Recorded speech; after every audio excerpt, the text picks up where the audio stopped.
What's up, everybody? You're back on the other side. I am Mike G, where we bring you real stories of real badasses. Tonight, I have the inaugural UFC lightweight champion, Jens Pulver. How are you doing tonight, Jens? No, I'm good, man. What's going on? How you doing? I'm doing well, dude. Thank you so much for coming on the channel. As Of I've told course, you a million times, you're one of my favorite fighters of all time. You have an amazing story. Thank you so much for being here. of course, of course. I couldn't Uh, not show up. You know, what I mean, I'm your favorite fighter. I got can't be a dick. You know, what I mean, I gotta show up. No, of course. what kind of a guy would say no? That's what I'm saying. I'm telling you, no, man. I appreciate it. Like I said, I mean, it's the hardest thing. I know you got questions and stuff like that, but I mean, it's the hardest thing in the world because I do, I want to help out everybody, but it's like, because of the streams that I run and stuff like that. It's like I know you and I talked about that, and it's just, yes, I would love to take every one of them, Mhm. but like I got to get people to come in and you come into the streams, ask the questions, you can clip them, take it, you know what I mean, and run amok with it, but.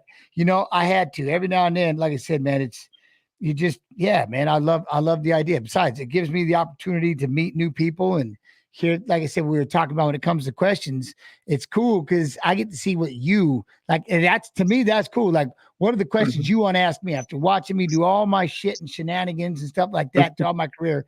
Like, it's Right. cool to figure out the questions that you're going to come up with that you want to ask me, like Hmm. what sticks out to you. So to me, I'm all for it, man. I dig it. Awesome. My first question, I would like for you to tell me about Jack Vantris and why he is Ooh. important to the Yeah. beginning of your story. And right now, especially, he's going through a hard time with I'm not a fan of cancer. Cancer is just I'm not a fan of cancer. I'm not a fan of getting old. I'm not a fan of as we get older, we get weaker. And Hmm. obviously there's this little son of a bitch that sits out there with the C word that likes to jump and take advantage of people, but Van Trest to me, he grew up he was in Tillamook and he was my first wrestling coach, but he was also somebody that basically best friends with my mother growing Hmm. up. Jack and Marcia, love you, Jack. They God, I think they're high school sweethearts, still married to this day. And they always took care of my mom, you know what I mean? She was a little younger. And he just one day, the boys, man, me and my two brothers, we just roughhousing around. He's like, we got to get these little sons of bucks in the wrestling. What? And then like let's get him into wrestling. So and he was the Hmm. wrestling coach. His son Jackson, and Ryan was a lot younger, but Jackson was one of my heroes coming up. He was a phenomenal wrestler, and I like always wanted to be like Jackson.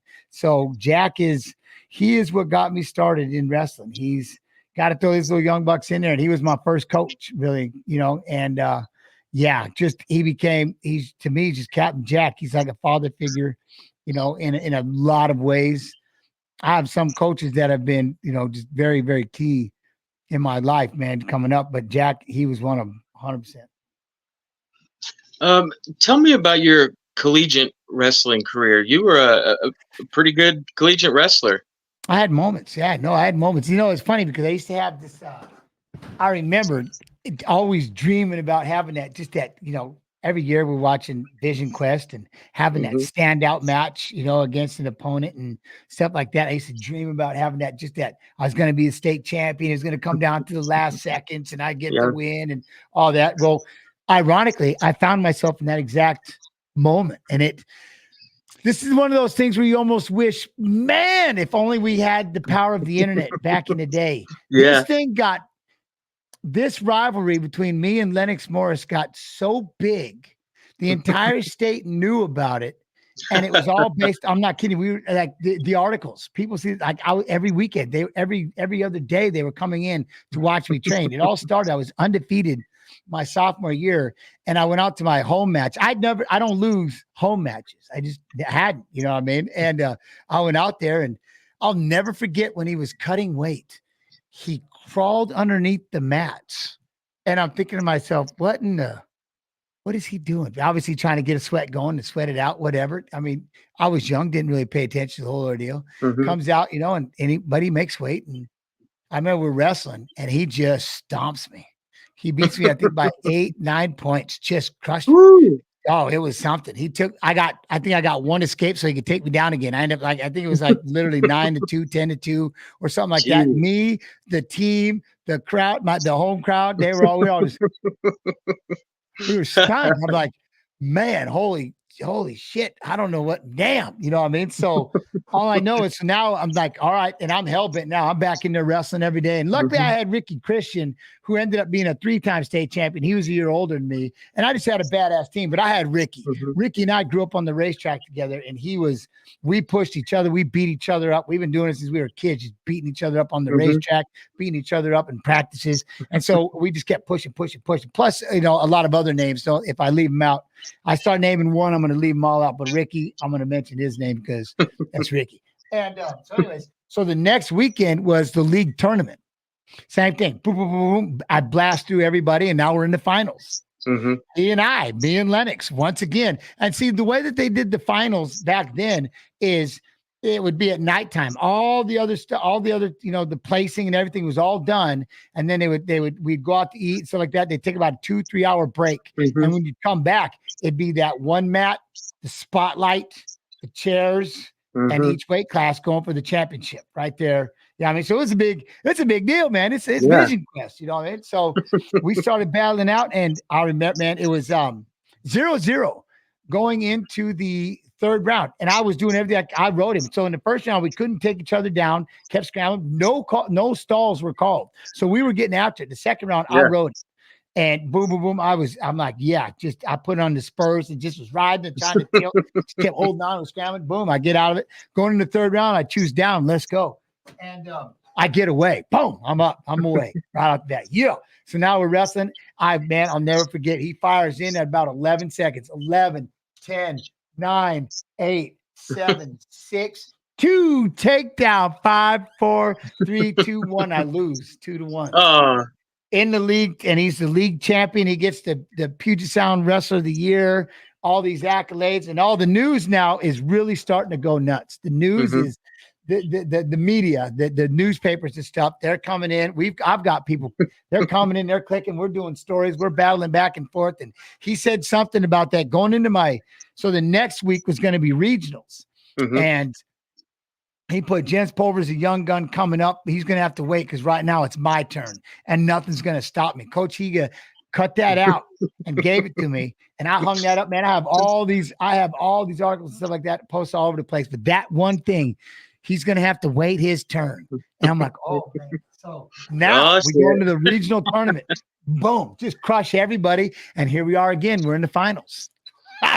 We're in the finals of the regional tournament. He and I going after it again. This time, all I remember was we're going in the third round. I was able to. He got away this time, so I got away in the second round, and I think we were tied. I think it was something like when he got the escape, we were tied 3-3, and it got down to the last 15 seconds, 14-13. I shot in 11, 10, 9, 8. Boom! I take him down. Boom! I'm the region champion. I scored a takedown right at the end to become the region champion. And I'm like, oh, man. So now, all right. So now it's the next weekend and we're at the state tournament. Now, this is a little different because we're at the Tacoma Dome and they do the single A, double A, and triple A all in this place. It's massive. They just do this massive tournament. And I just blow through everybody. And I'm in the finals. Lennox blows through everybody, and he's in the finals. Now everybody, all the news, all the media, everybody, they're going nuts. Everybody's flipping bets. Who's going to win this thing? These two, this rivalry is just batshit. And it gets even better. So what they do now in the finals is they single it down to one mat, one single A, one double A, one triple A, and they start the 101s wrestle. And they won't start the next weight until those are all over. Then they start the next weight. Wrestle. Then they start the next week. So I'm going 135. And so now all three weight class, all three leagues, we all start, we're wrestling. And to this day, I still find it hilarious. I was so in the zone, I didn't realize, but I get into the third round and I hit this Granby roll, boom, and I'm holding it. And I'm seeing the ref count 1, 2, but then he rocked out of the way and then ended up being time. I jump up. I thought I won. I thought I was ahead. His team is like they're jumping up. These guys are like getting all fired up. And I look at the score. We're tied. Evidently, I was down. I didn't realize I was down. I needed a 2 reversal and a 2 near fall to get this damn thing. I got the reversal, turned him over, got the 2 points. And now we're tied. And now the way that they wrestled the state tournament. So now, like I said, the other 2 matches are done, and it's so fitting. This is so fitting. It's just us. It's just he and I, 3 1-minute periods. That's how they didn't do it. Wasn't back then. It was still 3 1-minute rounds. It wasn't first one to score wins, and then they'll go into a riding time. You know what I mean? They'll go into a 30-second if you can get away, coin toss. But this was still 3 1-minute rounds. We had to wrestle. So now it's just he and I, 25,000 plus watching like it's supposed to be. Wow. They don't start the next weight class until we're done, and he and I go out there and we start wrestling, and we start battling out. And all I remember is I hit this Japanese wizard, spun underneath, come around, got the waist, got this tilt, and I'm holding on to him, and then boom, 3rd round, I ended up winning. I was up by 2 or 3, and I just boom, you know what I mean, to get that win, and that was it was insanity, you know what I mean? But it was just crazy to be in the middle of something like that because I've always dreamt, you know what I mean? You always dream about having that story, you know what I mean? Where the odds are against you, you're going against the senior, you know what I mean? The older guy, the bigger guy, the better guy, and, you know, just like in every movie, and you beat him. So yeah, it was pretty wild. I mean, it was fun. It was pretty cool, you know, and it was cool. It was a lot of fun. So you and he wrestled 3 times total? We wrestled 4. We wrestled. 4, okay. We had the league, and then so we were 2-2, but I won the last 2. You know what I mean? I won at regionals and state, but he won the dual match, and then the next weekend was literally right into the league tournament. Then we had a regional tournament, which qualified us to the state tournament. Gotcha.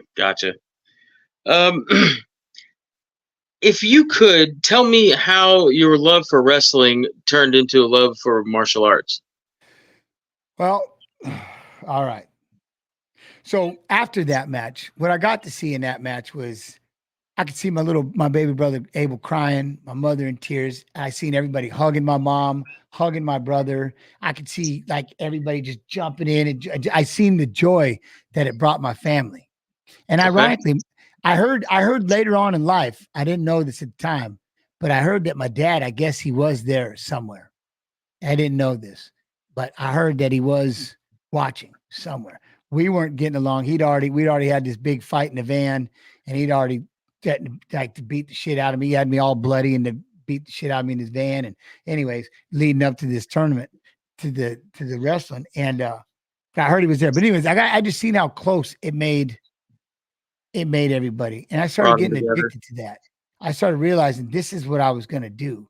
You know, I knew wrestling was always going to be, because we'd always go wrestle that weekend, and then we'd have to come home and deal with the hardships of having, you know, a domestic situation, so to speak. You know, my dad would see us do something good, but this was, you know, right after I just knew that this is what I was going to do to make my mother happy. This is what I was going to do to, you know, make my brother. And the best way to show my coaches how much I love and appreciate him was to do this. And so I kept on through the wrestling. You know, I wrestled too, and then I got into college. In college, I got injured. Then I got in grade trouble. Went to junior college to fix all that and slap myself out of that dumb shit. I got what it was like just lose everything, you know, for a minute. And I felt like such a failure. I was like, I can't do this, man.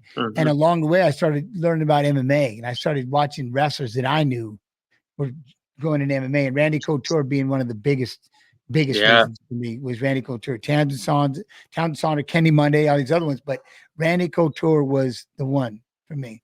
And when I got back to Boise, it's funny, that heavy bag was still hanging there for a long time afterwards. I started to like, hey, we got these fights you want to do. And I just started showing up. I would go to gyms. I fought in the Rose Room. I would just fight all over. At one point, I got to the point where I was setting up a ring, and I would fight people. Just bring them in. This guy was 235 pounds. I'd fight him for videotape, literally. And like I said, I always tell this story, but I remember one time the guy, my friend, one of my roommates was filming it. He had that camera up on his shoulder, still look through the eye hole. The camera's over here. He had the camera on his shoulder. And all I remember when I watched the fight afterwards, all you see is 2 pairs of shorts. He was so zoomed in. I'm like, oh, what? I'm like, what? I go, I need this, man. I need a tape. That's how I'm going to send this out to get to everybody. How am I going to, I need a tape. So I would set up the next weekend, set up another fight. All right, somebody get in here. I got to beat you up. Somebody wants to fight. There's all these people all wanting to be the next UFC. They all wanted to be Gracie. They all wanted to be an MMA fighter. So I started doing that. And then that's what got me going into the Boss Shooting Invitational. Yeah, that's what I was going to ask you about next. Was some of the first sanctioned fights. Yeah, the Boston Invitational was. They said I met Lowell Anderson and Lee and Tom Supnett, and they kind of had this little MMA organization going. Lowell, I believe. Well, the thing about Lowell was, if you look him up, Craig Kukuk, I think is the other name. Correct me if I'm wrong, but I think he might have been the first American black belt under Gracie. And then Lowell was right there. Lowell was right underneath him. You can see all those old school Gracie challenges that they used to do when people would come in. Lowell had to do a couple of those. He actually was. So they used him like he was a representative for him. So he was up there pretty good with it. So I got to train a little bit with them. And then they're like, we're going to go to this Boss Shooting Invitational because John Peretti is going to be the referee. He was he's the UFC matchmaker in SEG. So I'm like, and Boss Shooting was the heavyweight champ, I believe, at the time. So he was going to come be the guest. And I'm in.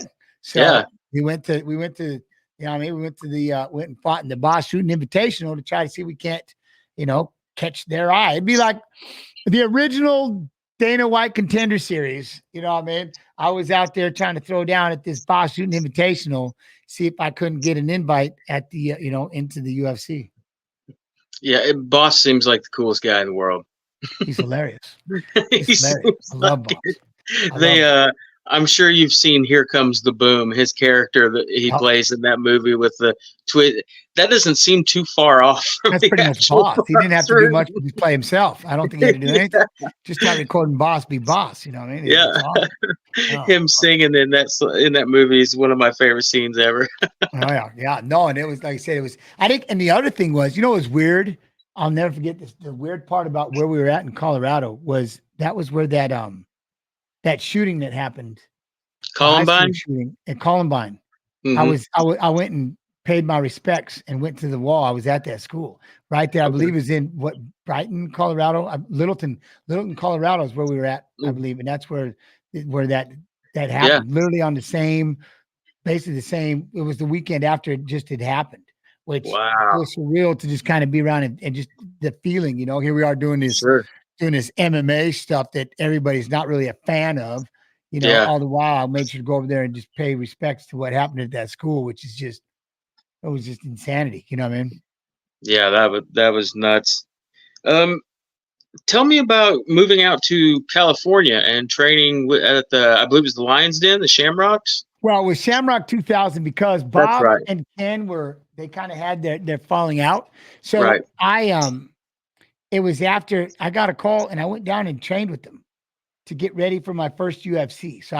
So after beating, I ended up fighting Joe Daddy Stevenson. He was a youngster. Somehow he got in this tournament anyways. I don't know. He got into it. I didn't take the IDs, so I don't know how old he was. He might have been 18. He might have been just a skosh under. I'm not sure. I'm 21 years old. I have no idea. But he ended up being in the finals of this tournament. And he and I fought, and I ended up winning, and John's like, yeah, let's go. I want to start this 155-pound division, and you're it. I got the guy I want you to fight, and and it's that. And so that's where that led to meeting Bob Shamrock, to going down to Shamrock 2000, which was in Lodi, California. Okay. And I was like, all right. I went down there, and I'm like, God, I love it. I'm moving. I'm moving down. I'm in. So I moved down after the and was getting ready for I was going to fight Alfie Alcaraz. So I was down. You can see I moved down there to train and get ready, and I was like, it was everything was perfect leading up for the fight, and there was always this youngster that was always training. I'm like, hey, don't you guys cool? Yeah, no, I'm on my lunch break, stuff like that. So we would always train together because after that fight, and it's funny, I'll tell you who it was in a second. But so after that fight, I come back and I'm just getting ready. I want to fight again. I'm ready. I'm training every day. This is Mhm. what I'm doing. This is my job. This is what I'm here to do. I just left college. I wrestled all day. I was a student. You know, I mean, this is me. I'm ready to fight. And Mhm. and this one kid, that was one I got to train with the most and talk to him. And he I remember I was like, I'm just not getting the body because everybody else still had full time jobs. There was no money in Mhm. this sport. There was nothing. So everybody Yeah. had full time jobs, and they would show up 6, 7 o'clock, train till 8:30, 9 o'clock, and that was it. The 2 hour Yeah. practice. But I was like, what do I do all day?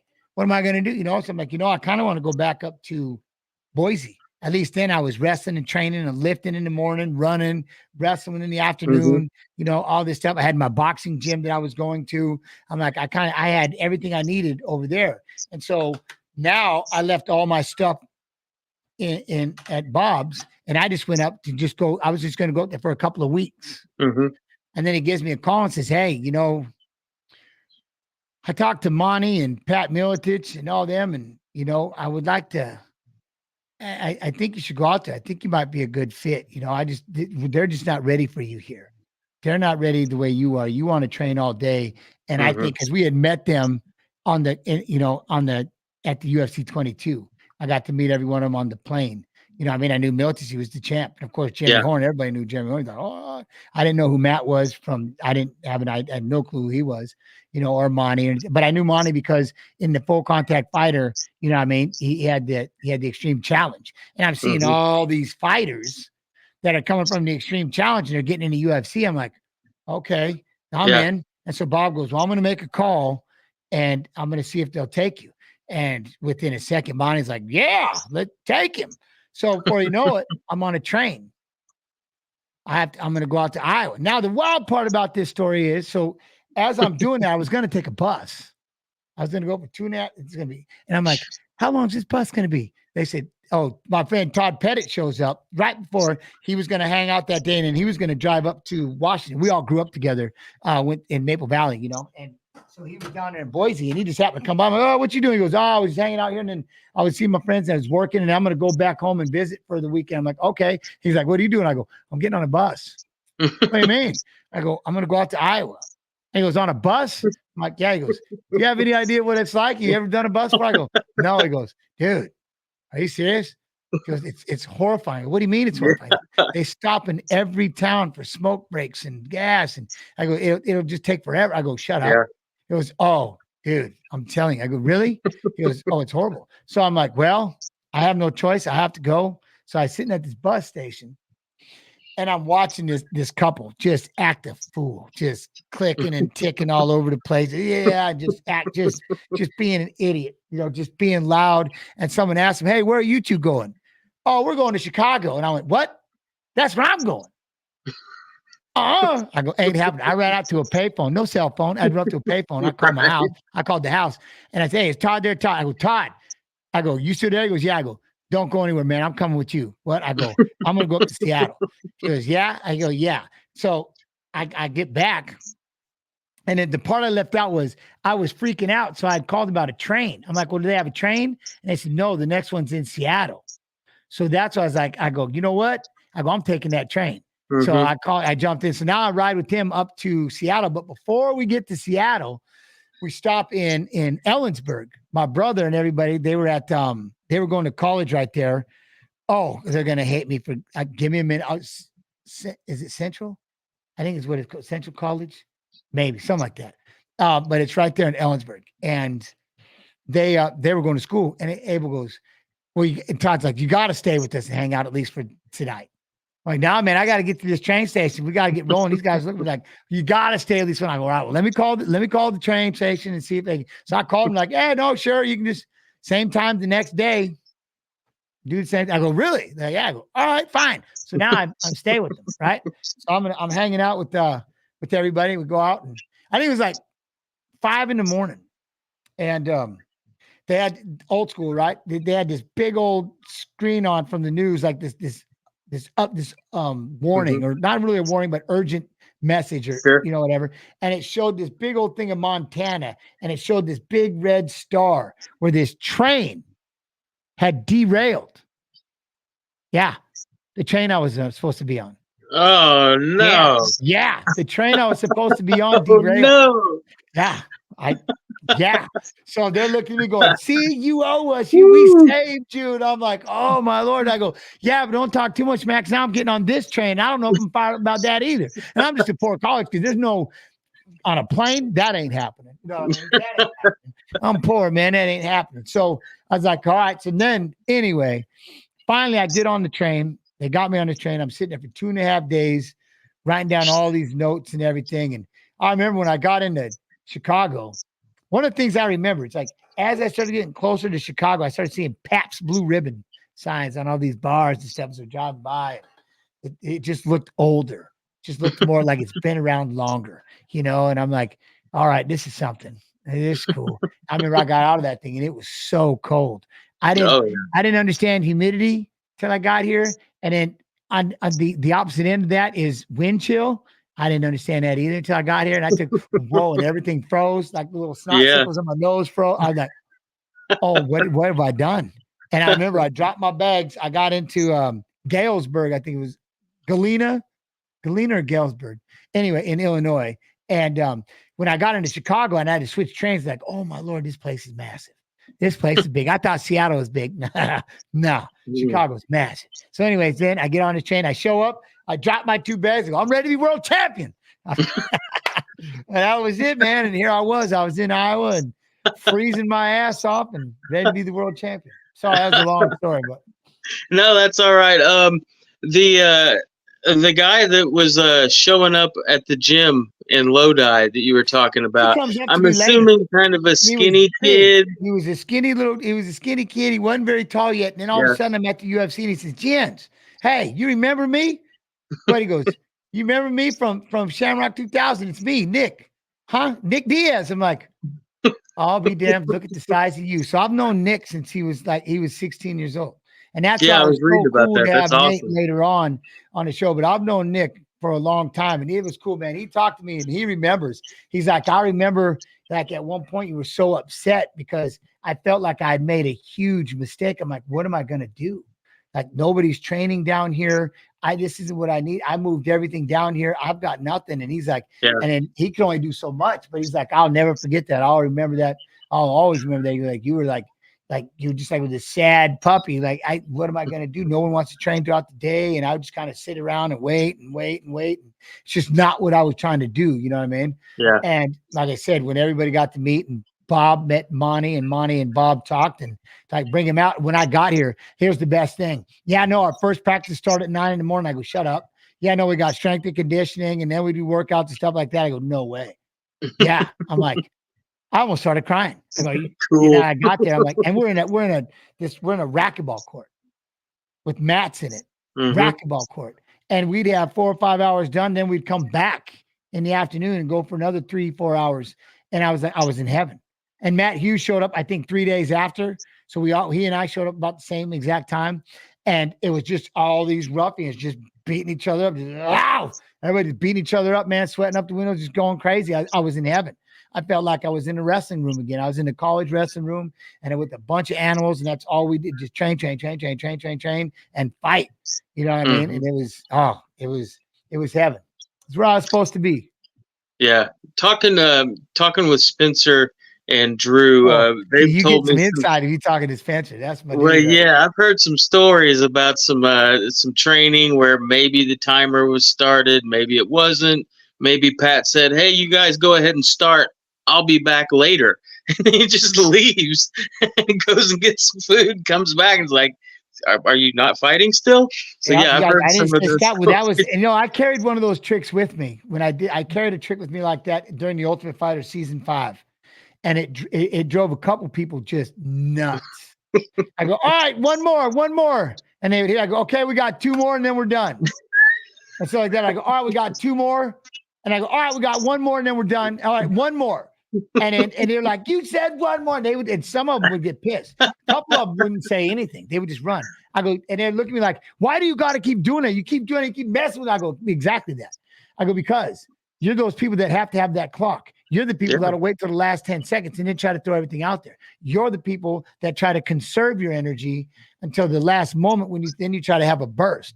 That's why Yeah. I do exactly like that. You shouldn't be looking at the clock. You shouldn't be looking at the time. You're going to go out there and you're going to melt yourself no matter what. Those are what I learned is if I'm miserable, then you have to be miserable.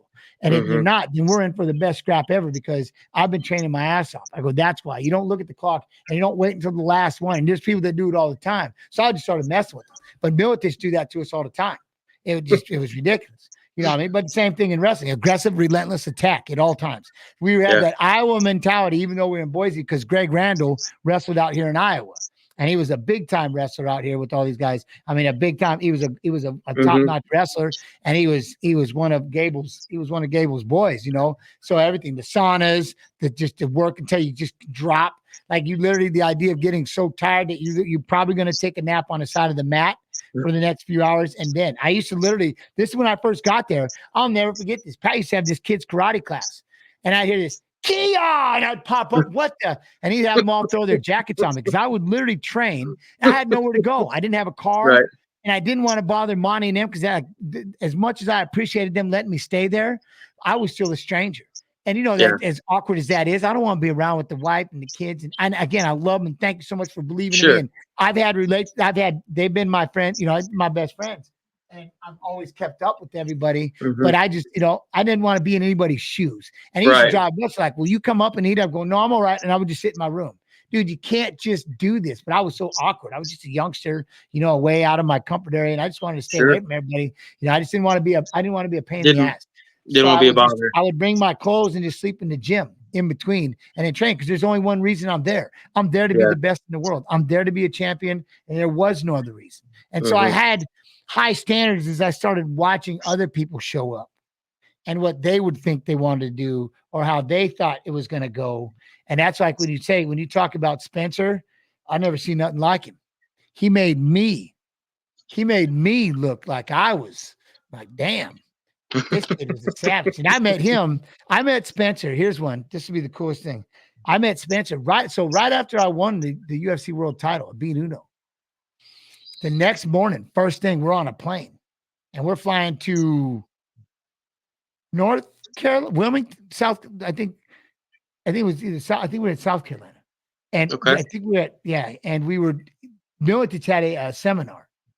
And I think it was South Carolina, and he had a seminar, and I was just going to show up. So here I am. I've got this belt, you know, and I'm just laying down, I'm watching Pat teach everybody. And this kid, he was bigger. He was a little rotund at the time, you know what I mean? But he was jumping in. He was aggressive. He started working out there, but him and Miltich were rolling.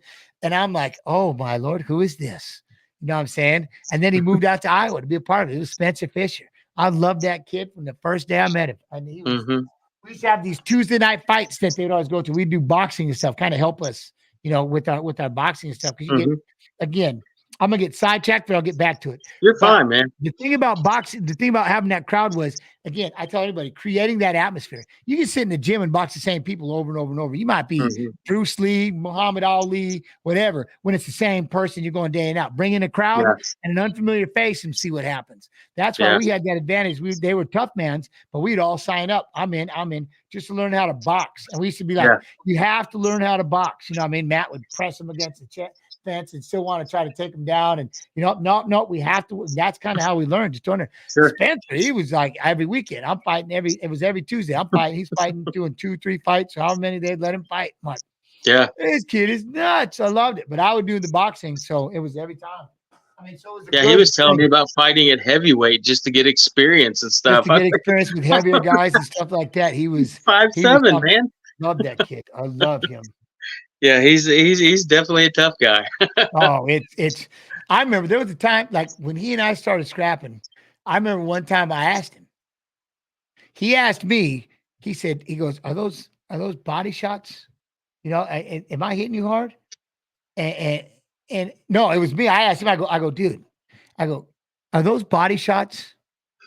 Are they? Do they hurt at all? And he goes, what? Yours? I'm like, yeah. He goes, are you serious? He goes, oh my Lord, they hurt. They're unbearable.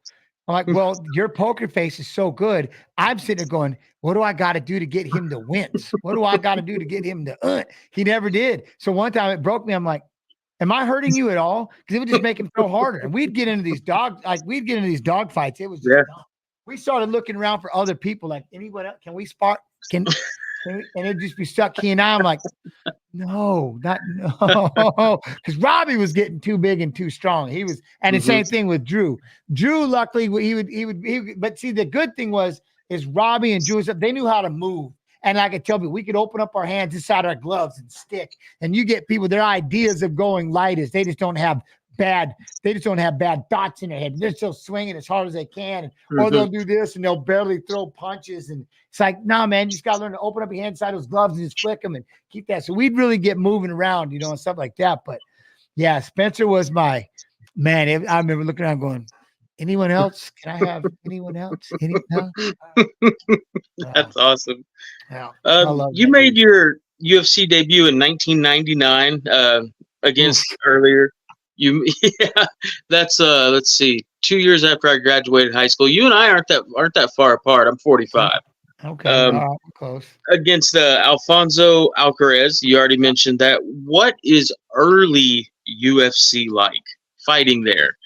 Knees to the head on the ground. I wish they would bring it back. You can knee to the head on the ground. Best thing ever. Knees to the head on the ground. They should still have it to this day. I don't know why they don't. I don't know why they would ever take away knees. Knees to the head on the ground. I loved it. You know what I mean? Fighting in a pair of wrestling shoes. And it was smaller. It was in Lake Charles, Louisiana. We all knew each other. We all hung out. It was like a big reunion because it was like every 6-7 months we would have a fight. You know what I mean? You get to fight once a year. The next time you're there as a corner, you get to fight maybe once a year, especially when you're the champ. That's like when people ask all the time about now, what's the one thing? It's like, do you think you can be competitive now? I'm like, are you serious? I go, a world champion attitude is exactly a world champion mentality. Like, you don't think I would do the things it would take, train with the people I need to train with, create the atmosphere that I created back in the day when there was nothing? And you think I would do it now? I go, but you know what you guys get more than anything else? You can do it every weekend. There's a UFC every weekend. We had six a year. You know what I mean? In a year. Yeah. And like I said, I'll never forget when I think it was when I fought John Lewis. And that was a big fight for me. It was a big fight for me. Yeah. And he's a big deal. Well, and I won the fight, but what made it the biggest part of the deal was not only the obviously winning, but who the two people were that he brought there with him, who the two were that he trained all the time. Dana White and Lorenzo Fertitta were there with him. Yeah. Next, they end up buying the UFC, and they go, all right, we need that little dude at 55 that beat our coach. I'm not lying.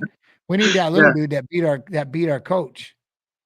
And then they flew me to Vegas, and I got to meet him. And next, I'm on a plane, and they're flying me to Japan. Tito Ortiz and me, and we're going to watch Pride, and we're going to watch Shudo. And the fight we're going to watch in Shudo, we're going to watch Kao Uno and Rumina Sato. And Uno's going to defend his Shudo world title against Rumina Sato. I tell anybody, you go look up Rumina. You want to talk about there? I don't think there's a submission. Maybe there might be one or two now, but I know back then there was nothing like him. He would go to these ADCCs and stuff like that, and people would just sit around and watch him just to see the way he could roll and fluidity, flying arm bars into ankle locks, knee bars, just what he could do with the submission game there was nothing like it. Nothing. And Uno beat him twice. And I remember sitting there in Japan, and Dana goes, that's right there. What? That's who you're going to fight for the first ever UFC 155-pound world title. Because when you're going to be the world champ, you're going to be the UFC champion, you're going to be considered the world champion, best on the planet. Like, well, I'll be damned. It was pressure. But yeah, so, but that was the big thing about that fight with Lewis. Had I not taken that fight, even though I was injured, I couldn't walk. There was all kinds of issues because that Dean Thomas and his damn heel hook, he got me in his WEF, but it wasn't in the UFC. So I still had my UFC contract. You know what I mean? So I had to go and make up for it. And I end up, like I said, I get to win. And if I wouldn't have, if anything would have happened, if I wouldn't have taken that fight because I was injured, anything would have went differently. I wouldn't have been the one that they put on that plane to become the guy who created one. I created the weight class. Started with John Mhm. Peretti when he said we want to start this 155-pound division, and I Yeah. got this guy Alfonso Alcaraz that I want you to fight in UFC 22. You guys are going to fight under the 170-pound weight class, but you both agree to weigh 155. Carried that into we started having official 155-pound fights. To now we're sitting there, and then they buy the UFC. We go into Atlantic City, which I thought Mhm. was awesome. Because here we are leaving, these little, these smaller towns. Wasn't that the Dothan, venue was small, but Alabama. the towns where we were staying at stuff. And now we're going, ooh, you know what I mean? We're going to the Yeah. East Coast, Las Vegas, East Coast, in the boxing world Yeah. and stuff, the Trump Taj Mahal, Yeah. and all that. I'm like, all right, which led to me because here are these bigwigs, quote unquote, from Vegas, and they've already got us into Atlantic City. Hmm. And that's another tough commission, another boxing world that, and we got they're in. So we Yeah. knew it was just a matter of time before it got into Vegas at that point. You know what I mean? And everybody was just stoked. But point is, and then here we are, and we're fighting for the first ever 155-pound UFC world title. UFC 30. Yeah. Yeah. Yeah. Tell me about fighting Uno for people who don't know about Uno. Um, at the time, a lot of people considered him the best lightweight on the Half planet. pounder with because he beat Rumina, and he beat them all. You know what I mean? All Hmm. those little guys down there, they were all phenoms over there at shooter the lightweight division. And the thing was, is he just couldn't get he didn't get frustrated. He was solid, and he stayed Hmm. solid, and he didn't fall for the games. He didn't fall for traps, and he just worked his way out of everything. Like he just was Yeah. solid in shape, phenomenal fighter. And he was scary, but he was 100% considered the best fighter on the planet. And now I remember getting ready to go down there in UFC 30, thinking to myself, "Am I even good enough to do this? Like, am I in over my head? Is this real?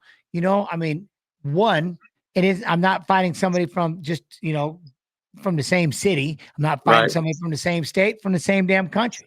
I had to go and watch this man. He's been destroying it. So it adds that whole element of Hmm. awesomeness. You know what I mean? You're fighting this badass from Japan who's been the champ. It's literally considered by all through the Full Contact Fighter and all the other, papers and magazines that, hands down the best 155, the best lightweight on the planet. I'm like, well, we're gonna find out if I'm worth my grain. You know what I mean? If I'm worth fighting or not. We shall see. I He put wasn't the everything best into that it. night. I put everything into it, and like I said, the biggest thing where I had the most comfort, and I had this for a long time until when it all ended, it sucked. But there was something to say when it's like I knew nobody had the strength of Matt Hughes, nobody had the power of Drew McFedry's, Pat Militich's leg kicks, all around just awesomeness of Jeremy Sure. Horn and the rest of the Militich crew that people didn't know certain names. Like I Yeah. said, I'll mention one. I don't want to leave them out. All, you know what I mean? But Ben and just everybody, all the fighters that were training in, that were fighting in Monty Cox's extreme challenges every day in and day out. You know, I mean, Hmm. those were all the time. And there were just so many good fighters coming out of there. We just had such a ruthless room that it was a day off to fight anybody but them. And I wasn't Hmm. worried because I knew nobody, I had all my bases covered. I was Yeah. the one that was in phenomenal shape. You weren't gonna, like I said, if I got a hold of somebody like a Khabib, I wouldn't have freaked out because I had a Matt Hughes who's Yeah. the same thing. So I know what that super strength is, where a lot of people panic. They get underneath you and you start to get claustrophobic real fast because that's a different kind of Hmm. strength. When that wrestler goes down and on you, boom, he's like a vice, and it goes from being 170 pounds to 250 pounds. Whoop, and it's suffocating and it's scary. And Yeah. I know the same thing with Khabib and Makachev, stuff like that. But so I had that, for a long time. UFC 33. You defended your belt against Dennis Hallman. Um, and what's cool about that fight is Dennis, I believe at that point, had beat Matt already once, if not twice. Okay, so was there extra pressure on you going into that fight because of what had happened between Dennis and Matt? Well, yeah, it sucked, but that's not the pressure. That's not even close to the pressure. The whole reason I left and didn't train with the great Matt Hume was because of Dennis Hallman. The whole reason I left Seattle and didn't go train in Washington was because of Dennis Hallman. I didn't. I just yeah, because I'm from. So we had. I get our schools were in the same league. Yelm and Tahoma. And I think he won a state title after I graduated. He's like a year behind me. I think he won the state title after I left. And but he used to give me all this. You don't you fight like that. Leave that to us. Just talk all this trash. Just talk all this shit. Yeah. But then he goes out there and he submits. I remember we were in Japan and he submitted Hughes. And I was like, this is when we were training together, me and Matt and stuff. And I was, oh man, I ain't gonna lie, and it's because of Matt Hume. I was worried about Matt Hume. I don't want that wizard picking me apart. I don't want that wizard putting a game plan together. Oh, he's there's nothing like it. And that's not a knock on anybody else, but I'm just telling you. There's a reason why Demetrius Johnson is the way that Demetrius Johnson is. And I promise you, Matt Hume, that dude is unbelievable. And I got to train with him just a little bit later on, but I was already past. I was already being old and being a baby, but he was something. And so I just knew going with that fight, there's no way I could lose that because there's no way I could go home back to Washington and no. It's like losing to a rival and no. No. Nobody wants to lose to Dennis Hallman. Wasn't gonna happen. So no. So I had that. There was just no way, point blank, no way I was losing to him and having to go back home and deal with that shit. Wasn't gonna happen. And you didn't. No, I didn't. UFC 35, defending your belt against BJ Penn. This was a fight, I believe the odds were 7-1 in Vegas. There you go, for BJ. Yeah, tell me about that fight. BJ just posted something too about that when he jumped up and he had the guillotine, but he goes, "Not that night. That was Jens's night," and it was wild, man. It was, yeah. No, I think the craziest part was watching him fight Uno beforehand. Yeah, I'm commentating. There was a time I actually commentated for the UFC. I would commentate fights, and he knocked Uno out in 33 seconds. Just blasted him. Just ran right through him, boom, boom, boom, boom, boom, boom, and then took off running. Yeah. Up the ramp, out the room, gone. Yeah. Took off. Jens Pulver, I'm not, man. I ain't looking, man. You ain't be looking forward to this. This is gonna be a tough opponent. I can't believe, man. I feel for you. I go, hey, he ain't evil. He ain't me. No problem. No problem. What else am I supposed to say? In my mind, I'm thinking, holy shit, I can't believe he just did that. He just did that to Uno. I'm like, dear God. And he knocked out Dean Thomas, too. So I'm like, the only guy to beat me up to that point. I'm like, and he's a black belt in jiu-jitsu, world champion. And he's knocking everybody out. I'm like, man, what? But then, like I said, I got the likes of Matt Hughes. I got these kids that I train with. I believe in where I train, and I'm just not going to happen. It's not going to happen, Yeah. And it didn't work out for him because sometimes hype just ain't enough. Sometimes hype ain't enough. That's about it. I'll tell you what, he got me. Yeah, he had me. He had me until, like I said, it was in the end of the second round, that armbar. I didn't tap, but I knew I was in trouble. But I could hear Jeremy counting, so I knew how much time it was. And I remember coming back and sitting down going, this is fucking stupid. Oh, this is dumb. Oh, this kid's so slick up top the way he transitions. I go, I can't even. All right, this is terrible. He's a nightmare. Don't ever let BJ Penn on top of you. That shit, forget about it. Life sucks. And I'm just thinking to myself going, this is terrible. I'm done. I go, I don't even know what I'm going to do. I got everybody trying to, Pat and Jeremy, everybody trying to motivate me and all this. I'm like, hell no. But I see my partner. I see somebody across the cage, just to my left, their right of BJ Penn, jumping up and down with this Hawaiian flag, flipping me off, flicking me off, going, flip me off. And I looked over and I went,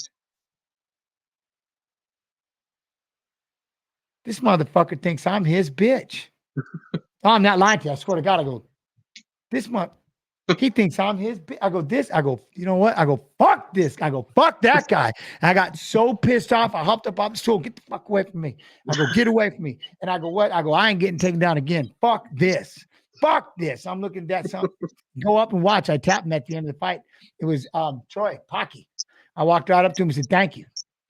You and that flag." That's exactly. I was beat until I seen him over there flip me off. And I'm thinking, I'm in here fighting my ass off. And this dude thinks I'm his bitch. Oh, you out your mind. I remember I caught wind of that, looked right at it and went, "You're out your mind." I go, "I'm not getting taken." I go, "I will not get taken down again." And I didn't. Not one more moment. I go, this ends right now. I'm shitting in that dude's Cheerios right there. I'm not lying to you. That's exactly. I'm shitting in that dude's I Wheaties. believe you. Some people say something now, but that was the story. And that's what snapped me. I needed it. I needed something. And I looked over and that dude was jumping up and down, doing the cutthroat and flipping me off. And I was like, that dude thinks I'm his bitch. I thought, That's what you needed. Rather than hopping the cage like some of us do, I just, I stayed in the fight and I'm going to take it on this guy. But in all favor, though. But that's why I bring that up when it came to Khabib. Like, imagine whatever that dude was saying to Khabib, that it got into his head that even though he just won that belt, he just beat Conor, he had just won that fight. All he wanted to do was hop that cage. You know what I'm saying? And like I said, there's just certain things that hit you. And the same thing with Sarukian. Whatever that partner said to him when he was walking out to his fight, there's just certain, you probably shouldn't say certain things. Like you said, you're wired differently, but you're especially wired differently when you're walking out about to go out there in front of millions and hold yourself. There is something to that. And I was sitting there and I was so beat when I got up after that armbar and I was so just destroyed. I'm like, what am I going to do? This kid is killing me. I don't even know. I had no grasp. I'm like, this is terrible. I'm in trouble. Like literally, I'm in trouble. And I need to figure out something. And like I said, it's like somebody just threw a little lifeline and he was flipping me off and it just snapped me out. Snapped me out of it from him. I'm like, man, like you try to go into these games, you try to go into these fights and you can't have the anger. You can have it inside, built in there. You use it as fuel, but you can't have an angry mind. You can't, you got to be clear. You got to think, you know what I'm saying? But the same token, like everybody, I mean, well, I don't want to speak for anyone else, but it's hard, man. Like I have fun all the way up until I make weight. Then once I make weight and I have that dinner, then everything changes. Once I eat that dinner and say hi to my family and everything like that, it's all becomes somber. Everybody starts getting all quiet and shit starts getting real. And they know what's about to happen. You're about to go out there and throw down. You're about to go out there and risk everything. Everything's about to go out there, man. Every hope, every dream. And for me, I always apologize to everybody. I'm so sorry I let you down. I put all this weight on my shoulders that I let everybody down. Or I can't disappoint them. I can't disappoint my team. I can't disappoint. That's the beautiful thing about that one-on-one competition. Why I love wrestling. Why it was so easy to go into MMA, that one-on-one. How do I show my coaches I love them? I train and I work my ass off and I fight as hard as I can. It's not necessarily about winning, but it's about at least giving it 110% at all times. They don't ask you to. And that's what I did and tried, you know what I mean? So my point is, I think about that with Sarukian and that dude, whatever that dude said to him, it was enough for him to hop that rail, forget about what was right, what the fight this was right in front of him. And it's like I said, there's so much to it. There's such a release when it's all done. Win, lose, or draw, there's just a certain and you try to hold on to that calmness for a couple of days because then there's another date. And then there's time to go again. Like I said, I would just watch this clip on TikTok of mine. And because I'm just starting to get into this whole TikTok thing. And I was just watching this clip and it's like I was saying, I go, how do I?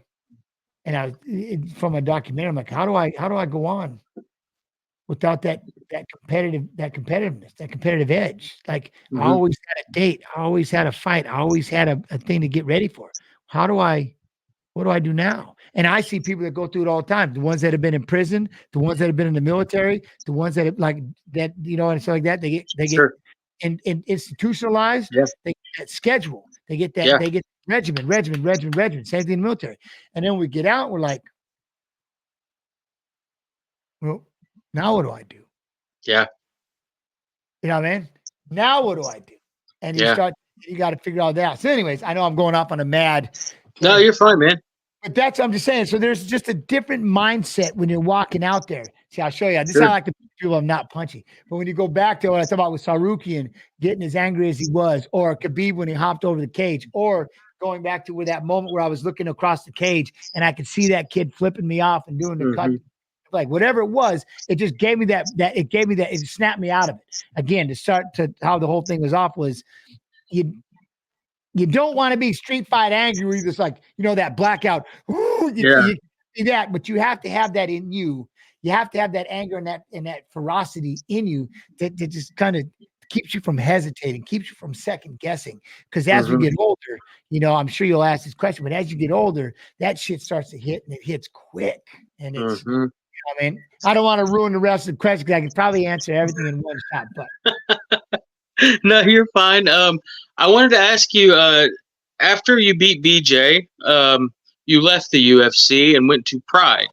I believe your first fight in Pride was against Gomi. Is that right? No. No? Oh, wait. I know I had Pride, but then we did Pride. We had the what was we had was it Gomi? It might have been Gomi first. Yeah, Gomi at the I believe it was. I think it was Gomi at the it was New Year's. It's Yeah. big Pride event over there. Yeah. Tell you what, the two things about that fight. I remember thinking, all right, I got this. We can go toe to toe. Let's play this.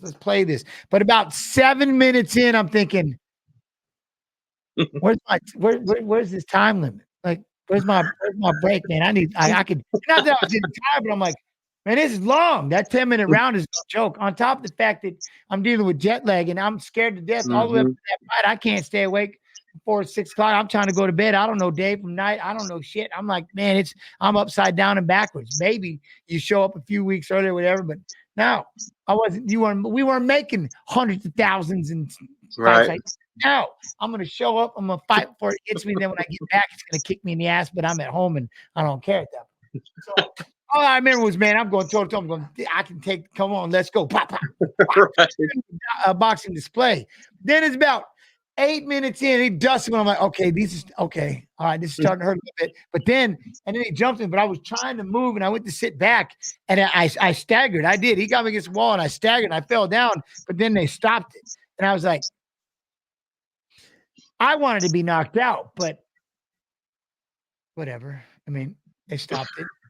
It is what it is. Do you have any cool Yakuza stories? I had none. They didn't like me, evidently. Maybe they're afraid of me or something. They didn't really say much. Have you heard Rampage talk about that at all? Oh, yes. I think he's the only one they talk to. Like, I haven't heard anybody else's stories, but he's got a few. Well, yeah, no, but they were the bigger Pride thing. We were the Bushido and and they're working at then we had Pride Bushido because they were trying to bring in the little guys. So, I don't know who, what.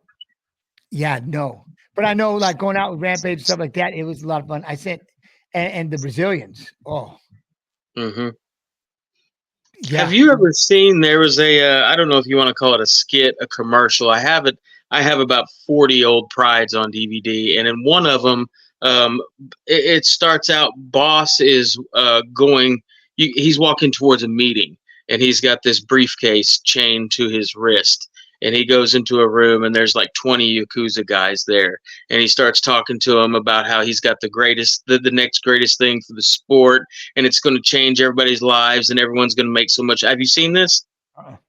It's going to change everybody's lives. We're all going to make so much money. This gigantic guy comes out, unlocks the lock, and it's boss's new aerobic workout VHS tape. And he puts it in and is playing for all the Yakuza guys, and they're dancing along with him. All kinds of skits. Him and or is it Quadros or whatever? Yeah, Steven Quadros. Some kind of skits and stuff like that. Yeah, they got after it. But no, I mean, it was fun. Like I said, it was fun fighting in Japan. It was fun. I had fun traveling and stuff like that. It was fun. Is it strange fighting in front of a mostly quiet, huge crowd? Yeah, it's weird. I think people got a taste of it with COVID. Yeah. I'm like, we did it all the time. I got one story I'll always remember about Jeremy Horn when I used to go over there. Like, I'd go corner, him and stuff like that. And we'd go over there and I think it was Milicic and he was yelling, yeah, you got to do this. And Jeremy, I'll never forget this. Jeremy was in his guard. He had the fighter down. Jeremy was on his back and he looks over and goes, yeah, Pat, I can hear you. You don't got to yell. Realizing it was just Wimbledon. They were just clapping, and then when it erupted, you're like, oh, there's 60,000 of you. Okay, now I see you. You know what I mean? But yeah, and the Americans, they get a little crazy. They way too loud. You know? Yeah, no, you're good. You're good. Like, man. I remember I got told one time we were at a restaurant. I was with Spencer, that little son of a bitch. So I'm sitting there, and we're all in the back. They put us in the back room. We're eating, and this little waiter leans in, puts his head, it pops in again. And then he comes in, he goes, excuse me. And I'm like, what? You too loud to speak? And I'm just sitting there, I go, what? And Spence goes, he said, you're too loud, you son of a bitch. I go, what? Me? Really? What? He goes, yes, you're too loud. I go, oh, I'm sorry. I didn't realize I was so loud. So we pay our bill. We get up, we go walking. And naturally, I hated this. To this day, I hated this. To like, once I seen it was the little dirty white barbarians, the Americans. I'm like, no, not nothing. I go, no, man. I go, it's a restaurant. I didn't realize you had to be quiet in a restaurant. Of course it's you. You guys that are being loud. I'm like, my bad. I felt shame. And I'm like, damn. I didn't Making realize us look bad. loud. I was pissed. Like, oh no, don't y'all start. Like, of course it is. I go, nah, don't do that. Don't you dare. I am not that. That's hilarious. After you fought in Pride, you came back to the UFC, but as a coach of season 5, The Ultimate Fighter, the other coach, BJ Penn, longtime opponent. Tell me about doing The Ultimate Fighter. What's it like being the coach? That was awesome. You know what? Here's what I realized at that point. I have and Dana made fun of it at one point on there too. I have like confidence, no confidence, no real belief in my skills. I shouldn't be coaching people. Like I don't have anything to offer them. Like there's better coaches out there. Like everybody's better at it than me. And so when BJ said that to have nothing to do with me, it's like he was reading my mind, and he knew how to play off. Oh yeah, you already know Jen's going to be all meek and this, and he's not. It's not. I'm not making this up. I don't just play the shy, quiet, little meek dude like that. Well, man, nobody wants to hear what the hell I'm going to say. Nobody wants to. You know, what I mean, I've lost. I got knocked out by Joe Zomp, for Christ's sake. Nobody wants to. He wants to hear from me. You know. And so I was like, what can I do? I go, I guess I got in there and I sat them all down because the whole team picking thing was just straight ass right off the bat. So that exploded everything. There was all kinds of hatred, pissed off as could be. And I said, look, let's get this taken care of right now. Yeah. There's a guy on the other side that knocked me out. One of you will probably have to fight. But there's one thing I do know. I do know what it takes to make a world champion. I became one. I've watched 2 become world champions. I was with a 3rd world champion. I know everything that it takes to become a world champion. I'm not here to try to change you. You've all already had your coaches. You've already had the way that you want to fight. That ain't my job.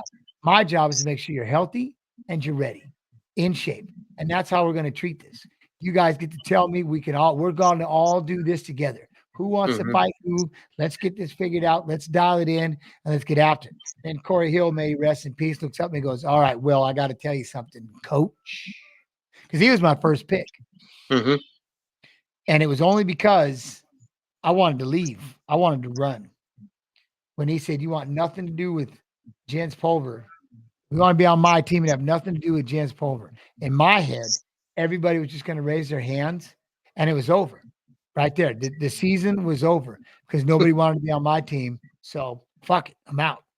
But Corey kept looking at me. I got you. I got you, coach. You and me. And for some reason, I just kept looking at him going, all right.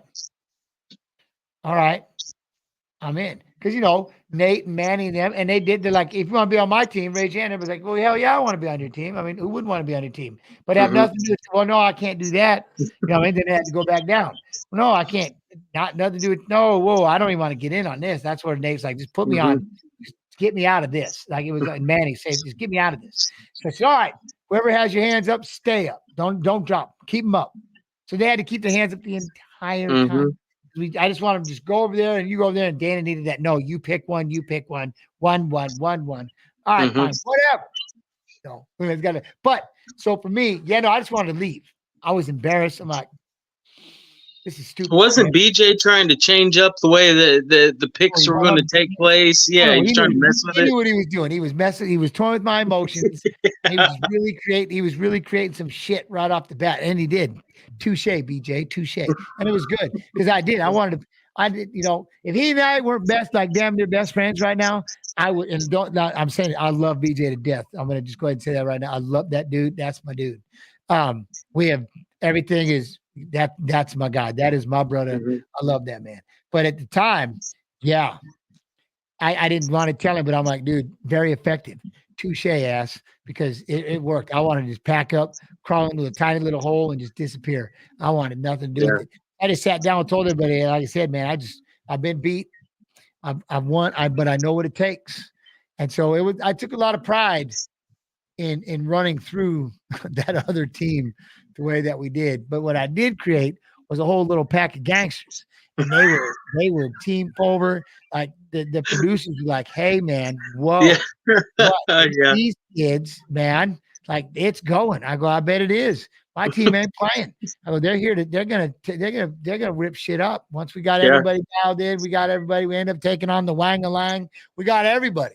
It was awesome. I loved every minute of doing it. I loved every minute of doing that show. I loved them all. It didn't matter what team they were on. At the end of the day, it was a show, you know, and we all played and we all had fun. But I think to this day, you know, it's the best season there is. I absolutely agree. And I have told guys from other seasons that I really do. The way you, I haven't seen every season, but I've seen the majority of them. The way you talked to your guys, you connected with them better than any coach I've ever seen on any other season. It didn't, from a viewer standpoint, it didn't come across like you were coaching them. It almost came across like you were just their buddy who had just done what they're about to have to do, and you're just talking them through it. It was just a mentor. Yeah, Just a mentor. It was that was awesome to see. It wasn't screaming and yelling. It wasn't I don't care, just do whatever. It was an awesome job, man. I appreciate it. Well, I think that was the biggest, you know, when you watch the season, because we had to watch it. We went back and started watching them all I run the UFC Twitch stream. Mm-hmm. We're going through it. I think the hardest part, I think that BJ ran into was he was trying to get everybody to be like him. Mm-hmm. You know what I mean? This is what I did. This is what made me the great BJ Penn. Yeah. This is what I do. So you need to do that. But I already knew in my mind, I'm like, no, I'm not this. All I know is as long as we're in shape, you can go be great in whatever you want to be in, but let's just be in shape. Let's be healthy. Let's have some confidence. Let's work on our hands. Let's work on our ground. Let's just have good practices and, you know, and let's all work together and, you know, we'll get it done. Yeah. Yeah. It's my favorite season. I think I've told you that about 5 times. You went on to fight in the WEC after the Ultimate Fighter. You fought Cub Swanson. You fought several times, but some of the notable names are Cub Swanson. You fought Uriah Faber twice, and one of my personal favorite WEC fighters ever, Leonard Garcia. How was the WEC? No, I loved it. I loved the WEC. Like I said, I really wanted to be able to go down to 145 pounds. You know, after all these years of 155, naturally. Like I said, I wrestled at 135 every year, 141 in college, 142, depending on the changes, you know, and I walked around 158 pounds, fought at 55. And so I just wanted to go down lower. But these kids were tough. And I was just on a losing. I don't know what was happening to me at that time. I don't know. I mean, I do and I don't, but you know, I should have walked away for a while. I should have walked away from the sport for a while and learned how to figure shit out in my head. But I didn't because I didn't know anything else. I just kept fighting and seeing if I could fix. It'll work itself out. See if I could fix this, you know, and just keep going into the batter's box. And I'll have to get a hit again at some point. But unfortunately, there's only 2 fights a year instead of 20 at bats in a weekend. You know, so I just trying to figure out what it was. But it was just I was happy. I was happy inside. I was, and I the team wasn't the same. People in militants, we all went different directions. Everybody kind of got older. Everybody went to go train somewhere else. And I tried to make that work. My wife was like, please go to training camps, go do this. And I was like, no, I'm going to try to make it work here. This is where I started. This is where I want to finish. I want to try to make it work here. Grab the people that I have. It's just punches and kicks. It doesn't, it's just the same thing. I just had that older mentality. And, I just, whatever it was, and I just started losing a step, kept trying to figure it out, losing a step to, all right, I'm done. I quit trying. That's all she wrote. Good. Gotcha. Yeah. Your last fight, let's see, I wrote it down. First of all, your last fight, did you know going into it that it was your last fight? No, I don't even know who it was. It was November 23rd, 2013, Superior Challenge 9 in Gothenburg, Sweden. Huh. Oh, was it? Is that not right? No, that's probably right. That sounds about right. Okay. Yeah. You didn't know you were going to retire before your last fight? No, you just afterwards said that's it. I can tell you exactly how retirement happened, but okay. I didn't know anything. But I went over to I went to Australia to coach, and so they brought me over for 10 days, trying to introduce me to everybody and stuff like that, to see what to see what he thought. Like, come over, come hang out. We're gonna do this Whip to Warrior. I'm like, all right, yeah. And so they flew me over there for the week, and I always told my wife before my son got too old, I go, I'll quit chewing. The day I quit fighting, I'll stop chewing. I promise you. Chewing that tobacco. And well, I was sitting. I flew over to Australia, and I got into my room, and I was like, "Where's my chew?" I'm looking around. I'm like, "I don't have my chew." And they don't have it in stores around there or anything. It's like this stuff is hard to find. Mm-hmm. And I'm like, really? So I call my wife. I go, hey, would you look in the fridge to see if that log of chew is in there? And says, yeah, it's right there. I go, no shit. It's like, yeah. I go, well, and so I just took the other 6 that were left, dumped them in the trash. I go, I'm retired. And I go, I'm retired. I never took another chew again. Never took another fight. Done. Walked away. Skull or Copenhagen? Copenhagen pouches. Pouches. Walked away. Said, I'm done. That's it. Keep it clean so nobody knows. Yeah. Well, yeah, and that, my son was starting to get a little older. What he called it, my compass. Daddy's compass. I'm like, shit, I don't want him knowing about this crap, man. So it all worked out together. Australia saved me. I quit chewing, retired right there. That was it. Done. Never. I thought about it. I've had people bring things up. It's been kind of hard, but that's where I got saved doing the Twitch stream. That's where Sean, aka 8K Snoo, got me. When I came back, I'm like, what am I doing with myself? Like, what am I gonna do? And then he's like, hey, you should stream. You love playing video games. That's one of your big things. You love playing video games. And you got Twitch, man. Just jump in and start streaming. And I'm like, what? Hell no. What? Go, you know what? All right. Yeah, let's do it. If you set it up, I'll do it. There's that accountability, right? Yeah. He's like my coach. I'll set this up. If you build it, I'm in. Yeah. And I'll never forget this. And this is why one of the reasons, like I said, I know a lot of people, and a lot of people always ask about, there are thousands of people. Hey, can you do my podcast? Do my podcast. And I'm always like, no, come on in and just come into the stream and we can talk there. But every now and then, I definitely want to reach out because I know what it's like to get started. And I was sitting there with zero chats for 3 days. And on the third day, I was like, you know what? Fuck this. This is I'm not kidding. I go, I'm done. This is done. I've been there. Yeah. And then I got raided. Barbershop, man. Rock and Nessa. They raided me. I don't even know how many people it was. All of a sudden, I just seen this chat light up with all these emojis and stuff. I'm like, what the? Oh, what the? They're like, hey, you're Jens Pulver. I can't believe you're really Jens Pulver. And now I'm like, oh, this is the coolest thing ever. Oh my God, this is so awesome. This is so badass. And and from that day, I was hooked. Hooked. Yeah. Because one person came in and gave me their time. That's all I needed. So I turned off viewers. I never have viewers on ever. I don't ever see how many viewers there are because it doesn't matter. As long as there's one person in there chatting with me, I'm in. So then it started out. Someone says, hey, I had this fight the other night. Would you watch it? I'm like, yeah, sure. So they sent it over. Snoo got it on Discord, boom. And so now I'm breaking it down. I'm pausing it, rewinding it, adding this in. Like I would do this, and I'm in my chair throwing this stuff. They're like, this is badass. So then I started watching other fights and breaking it down. Then I'm like, I was always these boxing matches I always loved back in the day, and I went to try to find those. And then someone's like, hey, I fought in this street beefs. You want to try to break this down? So I started breaking those down, started going out 2 street beefs. And then the UFC's like, we want to start a Twitch.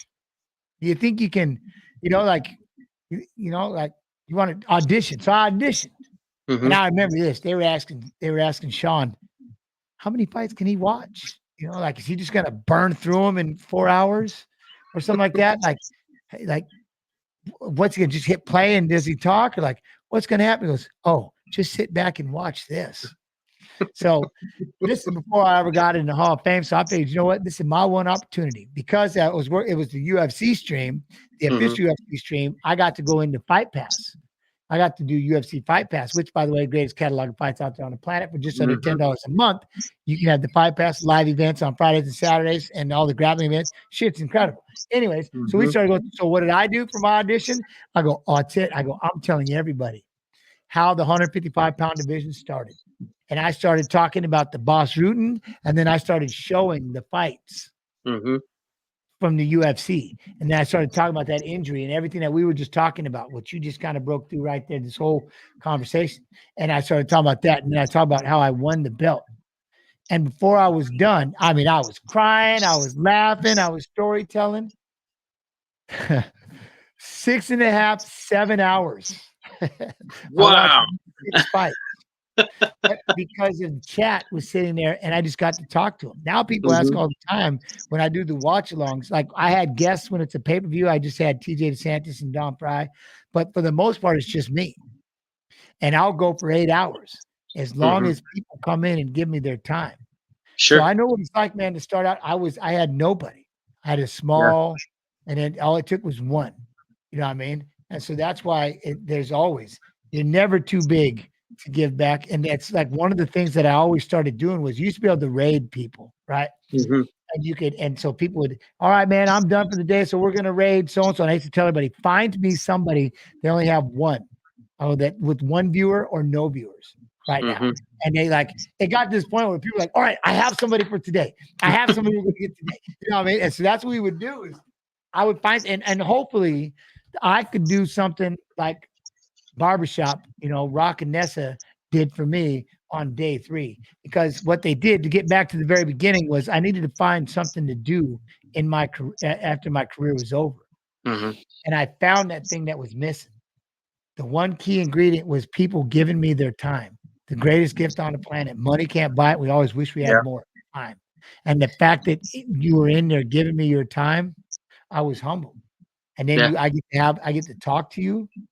And that's what has fueled me to this day.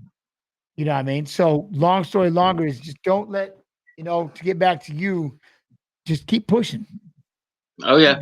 Man, it's, you know what I mean? It's one. One person giving you their time. And I'm like, that's why I was like, I want to give you my time because, as much as I try to bring people in and have them come over and talk with me and do this, I love it. I love the fact that you never got mad when I kind of prolonged it. You know what I mean? You never got upset. And I can do it from home. So that's the only thing with the Jackson podcast when that happens. Right. That's the travel part. Getting me to leave my babies. I'm a stay-at-home daddy that just loves his kids. And I got lucky because I was able to create a job working for the UFC and UFC Fight Pass where I get to be home. and I get to be with my children. And then we start school literally in 4 days, and I'm going to be the one that wakes up at 6 in the morning, and I drive them to school. I have their food, I have their lunch, I have Yeah. everything done and ready to go. That is where I have found my value, and I have found my worth, is to be around my children and Yeah. just to be next to them. And then, like I said, to be able to come in here and break down fights, be the online analysis, do the online Yeah. analysis of fights and stuff like that, it's yeah. Anyway, so to get back to what I was saying, but that's kind of what I needed, man. When I needed it, when fighting was done and I retired and that Mhm. can of choose, like, what am I gonna do? This is where I found myself when I said back in the very beginning, when I asked my wife, when we were talking about that, if you could just give me 4 months Mhm. to just figure out what I want to do in life. I had this moment in time where I had nothing to do. Yeah. You know what I'm saying? And Mhm. I needed worth and value. I needed to feel like I was contributing, Sure. because that shit was going to weigh really fast, really heavy. But it's Yeah. got to be something that I love, because I'm in a situation where I can now, you know what I mean? I get this opportunity to make it my way, if that makes sense. I'm if other fans feel the same way I do, I think it is absolutely beautiful that you have the job with the UFC that you have. The fact that you still get to be around the UFC, work with the UFC, work with the fighters, talk about fighters fighting, talk however it goes. You watch fights and fighters fighting in Saturday's pay-per-view fights. There we go. I'm It's never going to get it. sometimes it's undercard fights of fighters fighting in Saturday's pay-per-view fights. And then we have guest assists and watch along, and yeah, but it did. But because now here's the thing. So to get back to that, because I found this worth, I found this value. I started being back in with the Hmm. UFC. I finally went from being. At the beginning, I had to get really bulbous, really big, because that way I knew, at least I knew I had to wear it all. There's no way I'm gonna fight fat and out of shape. Hmm. You know, there's no way. I can't be talked into it, because I'm nice and bulbous. But now I got to this point where I was, like I said, I was saying I was very happy and I'm okay where I'm at in life. And all of a sudden, all those regrets and wouldas and shouldas and couldas and if onlys and the maybes, it got to the point where if any one thing would have changed in my life, I wouldn't be Hmm. sitting right here, right now, Yeah. talking to you. I don't have any regrets. I'm okay with it. You know what I'm saying? And that started, because of that, I started feeling whole. Now I'm getting back into shape. I'm getting, just getting nice and healthy and Hmm. running. I'm wrestling again I become a volunteer coach for the high school with my son. And, it's pretty cool finally getting over on the other side of the rainbow, where I can just kind of, hang out and not, like I said, it's just smooth sailing. I love it. That second life where you get to relax a little bit. And I feel bad, but I feel bad, like I said, because there was a time when we were talking about this earlier. Young Jens was like, "I just don't want to have any regrets." I remember that little dumbass was saying things like that. I just don't want to have any regrets when my career is over. I remember saying that shit my first 2 years of fighting, somewhere and all that. And I had to go back and think about. I'm like, I remember saying this. I just Hmm. don't want to have any regrets. And so Yeah. it took It took me literally up to the last 4 years to finally just drop all that bullshit, let all that Hmm. go, get rid of that, and no regrets. Because, like I said, I really take pride in the fact that if any one thing in my life, and I tell people all the time, so if you're not happy where you are right now, let's start taking baby steps, making little moves. Even Hmm. if we can spend 2 hours a day on the things that we love, we're not having it like, I gotta live this shitty ass day and do all this. So, no, man, you gotta do your grind so you can do what you love. And then you keep expanding that 2 hours to 4 hours to 6 hours. Before you Hmm. know it, you're living your dream and you're Yeah. doing what you love. If I read it right, during the live stream of the UFC 264 broadcast in 2023, you found out that you were being inducted into the UFC Hall of Fame. Oh, Does sounds that good. sound right? Yeah, no, they played a game on me, little jackass. Okay, tell me about that. Okay, yeah, no, yeah, oh man, They got you good. I had no clue. Yeah, and so it was in Australia. The fights were in Australia, Hmm. and um, This TSM, this he's a gamer, love him to death. That's my number one, my commentating partner. Because you can't just. I just don't want to have four. You don't need three experts of quote unquote experts in the fighting game. I wanted someone who he's very good at streaming. He loves what he does, right? And he's a very good gamer, big time streamer. But he was able to. So I was like, you know what? I definitely want to have him. I want to have him over here, and just the way that I want to have someone that see his version of understanding and what he likes about the fights. And we just had good chemistry and just loving it. You know what I mean? And then Mike Davis, little savage fighter, was the other guest. And I remember we were all sitting there and I'm thinking, I was already content with the idea. Like I said, it was just wasn't going to happen. It just was not in my stars for it to happen. So then my wife texted was, hey, your son has a school project. He has to watch his dad at work. He wants to watch his dad at work. And then he's got to write a little paper on it, kind of what you do. And so he came in, he was in the studio watching me do the whole stream and everything. So he's sitting over there on the stairway. You know what I'm saying? And then Sean's like, all right, so here's what they're going to do though, real quick, because there's something that they want. They go, when this fight ends, they want you to go big screen. I go, okay. I go, because they're going to show this. They're going to show this one fight, and they want to see your reaction. I'm like, oh, okay, cool. So I go big screen and I'm sitting there and I'm like, and I'm still talking to my two guests. And then I was like, no offense, but pardon my language. I'm like, why the fuck am I hearing my voice? Like, what is going on? And then and then this starts going, oh, wait, and I'm going, wait, what? I go, shut the fuck up. Now here's the best part about it. Of course, I've got my glasses, I've got my mullet, and I've got my braces. I'm like, there was a time, and if you were in junior high or high school, this would be like this was your awkward phase, right? So I'm getting inducted into the Hall of Fame in my awkward phase with my braces and my glasses, and I'm like, shut the fuck up. Oh, no way. I'm like, oh my God. And then I see the whole video. Now I'm in tears because there's my son. And I'm looking right at him, bawling like a baby. I'm like, I can't, I'm crying. I'm just, and he comes over and then it all just came. It was a lot. I didn't know. Yeah, they played on me. AK, like Sean knew and stuff like that. I guess my wife didn't find out till literally right towards the end. My manager, Brian Butler, love you, Brian. He knew the whole time. But yeah, they set it up and it was perfect. Next, I'm on the big screen and crying like a baby with my son with my glasses and my braces, like, yeah. But the cool part was I kept the mullet, got inducted with the mullet. So the hell yeah. In there, it's that moment of eternal bliss. Is that the first and only mullet in the UFC Hall of Fame? I don't know. They might roll one after. That thing was luxury. That thing was big. Was that a Ric Flair styling and profiling hairdo? I'm telling you, I watched myself walk up on there too, and that thing is back there. There was a lot of hair back there. Well, a lot of party. COVID bowl, man. It started when COVID started. I had one haircut, and then everybody was panicking and shitting about this, that. I'm like, whatever. I just ain't cutting my hair no more. Then I'm done. I'm just let it roll. And they just kept going and I kept telling myself at some point I'm gonna cut this shit. I couldn't bring myself to let it go. Just couldn't do it. So what happened was, this is funny. I started wrestling, and as I'm trying to wrestle, my hair is getting pulled, and I did it once. Now again, I don't teach their own. Man bun away.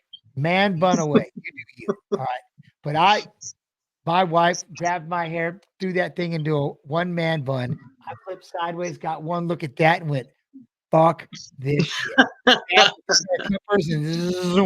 Zoom, shaved it right there. I go, because it was time for wrestling season, and there was going to be no man bun on this head.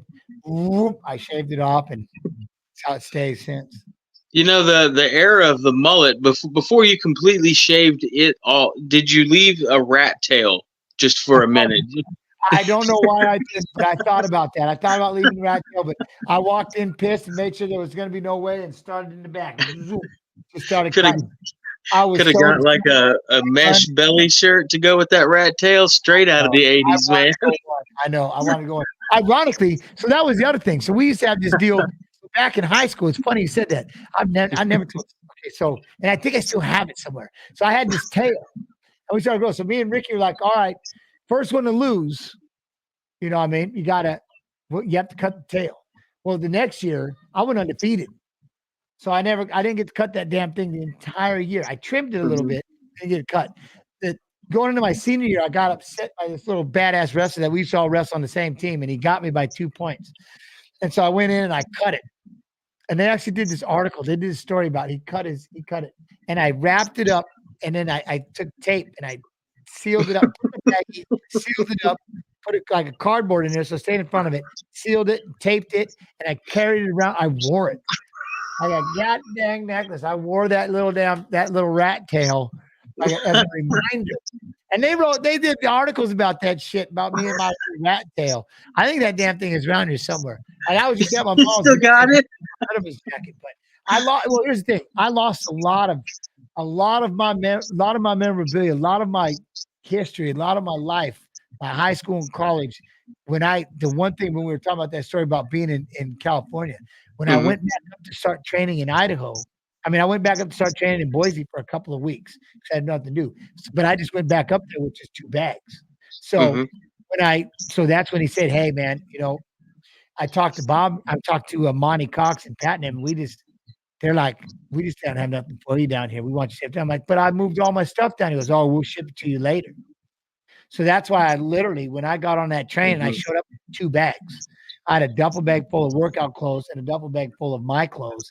It was the coldest shit I ever experienced in my life. But all my memories, all my memorabilia, trophies, medals, wall charts, all my everything, gone. I don't know where it went. I don't know how it's all gone. Did they not ship it? No, it never made it out of. And Bob passed on, and Ken, I don't know who took care of what. I have no gone. So I had to literally, when my life ended and started over when I moved to Iowa, and ironically, this is where this is home to me. I've got no desire, even though I went back to visit. I love it. There's a few people I want to get in contact with, but I showed up with literally 2 bags to create a whole nother life. And this is home. This is my life. This is where I live. This is me. If you don't mind, I don't know if anyone has noticed who doesn't know about it already.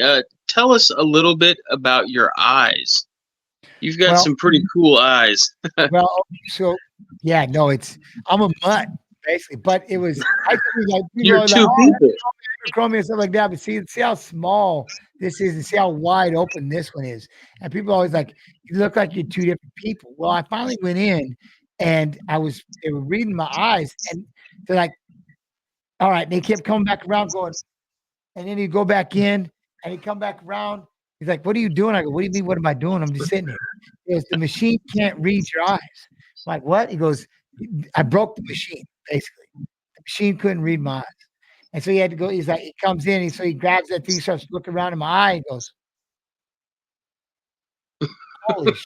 He's like, "Wait a second." He goes, "Oh my." And then he turns the can around, we start flipping through him and stuff like that. He goes, "Oh, wow." What? He goes, and I go, and he goes, "Your optic nerves." I go, "What?" Most people have optic nerves that go out and they cross and go like this, right? So they start at the eyes and they cross. Mine goes straight ahead. And then he's like, he's more into it. He's like, "You were going to be a twin and you absorbed your twin." So I walked out that womb 1-0. I called my mom. I walked out the womb 1-0, and I took one of their eyes, or they took one of mine, one of it. But all I know is we tried to be 2, and I said, "Nah." I won that war, and I walked out 1-0 coming out the womb. So I hurt my nerves, but I haven't done all the damn tests where they're like the DNA and all that. That's basically, so the mutation is, and this is what they said. So if anybody out there, my eyes, they shoot out to the sides. And they should be looking for that other half. But the mutation brought my eyes back around. And in order to take in the same amount of light, that's why you'll see this, and the pupils change and the eyes will change colors. Okay. You get like this brown eye. I say brown eye. Like, "Oh, you said brown eye, children." But So then it's brown to green and hazel in between, stuff like that, little hazel or something. Mhm. And then it'll get little hazel, it'll go really blue to kind of more of a faded one. And then the eyelids open up more and stuff like that. But that's taking the same amount of light. So I'm just an Gotcha. 100% oddity. I know chimerism is a rarity. Only this one makes it even more rare. As I decided to become the first ever 155-pound world champion, I decided to become the UFC Hall of Famer, and there's nobody like me because no one has eyes like this. And chimerism. But it's That's weird cool because that your eyelid you'll just naturally adjust. you're looking at the twin and me. So the weirdest thing is you literally are looking at two people. As much as you want to wrap your head around that wild shit, but that's actual fact. It's the twins and That's mine. wild. I hate saying the damn brown eye, but I keep the brown eye, and the blue eye must have been the twin. The brown eye is mine. Yeah. Love it. If you could have fought any fighter in history, any combat sport, dream fight scenario, who would you fight? Man, I don't know who I fight. Man, I don't. Boy, if I could have been at that level and had a boxing match with Tito Trinidad There we go. or Cesar Chavez, see how good they were. You know what I mean? Get in Hmm. there with an old school like that, that'd been pretty cool. I always wanted to be a boxer, so I was a big fan. I used to love those guys, you know what I mean? Macho Camacho, Macho Time.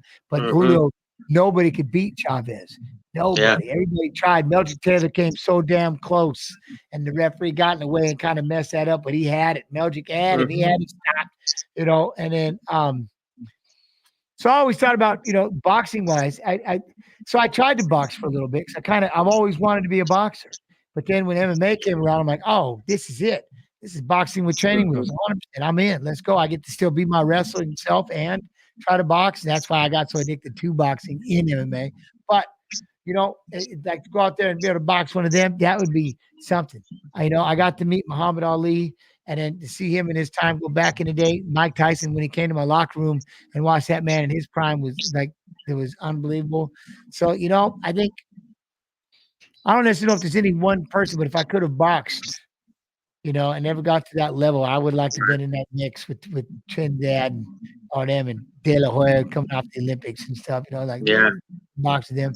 I wanted to be at that level at one time. Shoot, even Angel Manfredi, that time when he beat Gotti, may rest in peace. But that fight there too. So boxing, I always wish I'd had more of a boxing attempt. I wanted to.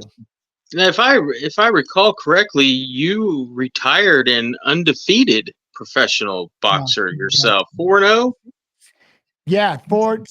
Yeah, then with that, the kickboxing, I had to do the professional, the kickboxing. Undefeated also as a kickboxer. Yeah, yeah. I mean, it wasn't that I didn't do a bunch of them, but You can still say you were undefeated for I your was still entire undefeated, career. yeah, for a little bit. But no, the boxing, yeah. And like I said, I got to make my boxing debut on ESPN, and so that was all right. I liked that. It was fun. It was fun. Who's your favorite MMA fighter to watch? All my sucker punch fighters, first off, but my favorite fighter is Arman Sarukian. Okay. And when we're always doing the stream, my favorite fight of his, even though he loses it by decision, is his first fight with Makhachev because he takes it on, I believe it's 8 days notice. Yeah. And to me, it's the best MMA wrestling fight that there is. And I love watching it, and to push someone like that to that yeah, it's just it's that was my fight. So I said, Dan, I go, watch, they'll fight again, and Armand beats him for the world title, and we're close. We're close to Yeah, me. we're close. We're close to me coming to this coming to fruition. If he Mhm. beats whatever, but everything else I've called so far about this has happened. So we'll see. And the Gamrot situation where, and by the way, Hooker, I love you, dude. You little savvy Mhm. man. God, what a beast. But Gamrot beating him, I don't believe. I don't believe. Whatever, he got the decision. So that kind of derailed the train, but now we're back on full force. Arman, Makhachev, make it happen. And then my pick is that Arman beats him for the belt. Hell yeah. All right. Pulled pork or brisket? You know, I like it, the brisket. The pulled pork I like because there's so many other things you can do with it once you're done. You know, it's beautiful. But a brisket's pretty gangster. That's kind of one of the things I've been trying to work on is perfecting my brisket Really? skills. And no, it's like I love doing that.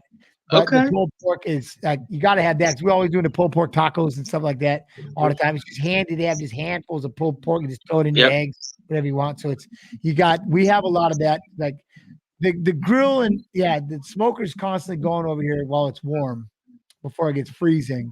You know, I'm Are you a constantly fan of burn ends? you gotta have the burnt ends. Those things are All right. beautiful. That's where you collect all that's the chewiness and the Mhm. flavors in the burnt. You know what I mean? Yeah, all that seasoned candy on the outside. I'm telling you, and then just finding the right barbecue sauce stuff like that. So my wife being Lao, and she was born in a refugee camp in Thailand, but Oh so wow. when she starts getting these sauces going and stuff like the flavors and shit, it's the steak sauces Boom. that they can make. I'm telling you what, with the ginger and the oh man, it's and the Thai peppers and stuff like that. The mortar and the pestle and the sauces that she can make is just mind blowing. Now I know you probably don't make it to Fayetteville, Arkansas too often, My but wife wants to go to Arkansas. she what? My wife wants to go to Arkansas. That's like one of her places. There's Dude. diamond mines or some shit down there. Yeah, we have the only public diamond Yeah, mines, and and she you wants just to go. walk around and pick up Yeah, diamonds. she Merchant. wants to 100% wants to do that. Yeah, That's she thinks she's gonna find she's gonna find it. The thousands that have done it, but it's gonna be that like she 100% wants to do that. Are you there around was that? I'm about 2 hours from there. I'm in the northwest corner of Arkansas. Okay. But yeah, there was a guy last summer found an 8 carat diamond. Yep. And that Just didn't help the situation at all because she's like, that could have been mine. That was the one I was gonna find. and I All mean, the, nobody's like digging with machinery. You're just out there with a little shovel digging in yeah. the dirt. I know that's what she's gonna like. I'm telling you right now, that's her. She 100%. We are Well, going. whenever you guys come to Arkansas to dig up your fortune, stop in Fayetteville. When Got I'm you. not interviewing people, what I do for a living is I smoke world champion pulled pork and brisket all day long. That's I will 100% be around. I will you. 1000% be there. I can't, dude. I can't getting around the smoker. That's my thing. I love that. I love doing that stuff. And I have, like I said, I've got my different. I have, the electric, the bigger one with the Mhm. pellets. But then I also have my little wood one. I've got a bullet smoker, right? The Yeah. skinny cylinder, and then Hmm. I run my coals. I'll do about two coals apart. And I'll run a big line around that and snake it around so that just Hmm. nice and slow and add my blocks along the way. Yeah. Yeah, it's good temperature control that way. So it kind of just depends on how I want to do it. I have to set it and forget it, obviously, Yep. with the plug in, but every now and then I got to get the fire and get really after it, and really get into my smoking. I'll mess Right. around. I love it. But Yeah. again, I got that Thai seasoning that comes into it. It's just, Mm. man, it changed the game. It's changed it. Yeah. Love it. All right. In their prime, both of them, GSP or Anderson Silva. It'd have been fun to watch. It would have been a lot of fun. It would have been cool to see. I know it's one match that everybody wished we could have gotten, but it didn't. But no, it'd have been fun. It'd have been fun to watch. I don't really want to dive into who does what, but it'd have been a fun one to watch. Of course. All right. Sprawl and brawl or ground and pound. I'm a sprawl and brawl. There's no ifs, ands, and buts about it. I'd rather sprawl and brawl all day. Find my way, get back to that. Yeah, the ground and Mhm. pound, hey, more power to you. But sprawl and brawl is just, I love that. Get back in that dirty boxing, heavy on the head, underhooks, and just start Mhm. ripping body shots, snapping down, stuffing takedowns. Just ripping body shots and hurting them, man. And just watching that grappler struggle. They can't take it down. Like see that Mhm. desperation. They start to feel in their face, like, ooh, I can't do. A couple of failed takedowns later, and they start getting like starting to get tired, like that anaerobic side of life just gets a Mhm. hold of you, So I don't know. Brawl and brawl always. All right. Greco-Roman or freestyle. God.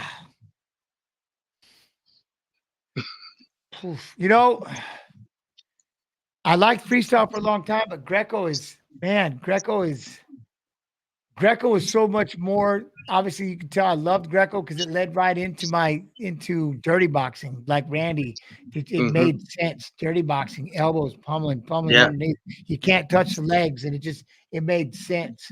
You know what I mean? So I mean, do them both if you can. Learn how to get a better center of balance. Learn how to control just from an upper body standpoint, learn how to pummel on the head, learn how to snap, push, pull, get movement, because you're limited with what you can use. So you gotta get Mm-hmm. pretty damn crafty. It's kind of like what I talk about with boxing. Everybody's like, oh, boxing, man. Hey, what those boxers can do with just hands, those kids are wizards, man. Like the Mm-hmm. legends of what they were able to do with just hands, it's impressive. Same thing here with Greco, and it's just from the waist up, and you gotta learn how Mm-hmm. to try to take somebody down.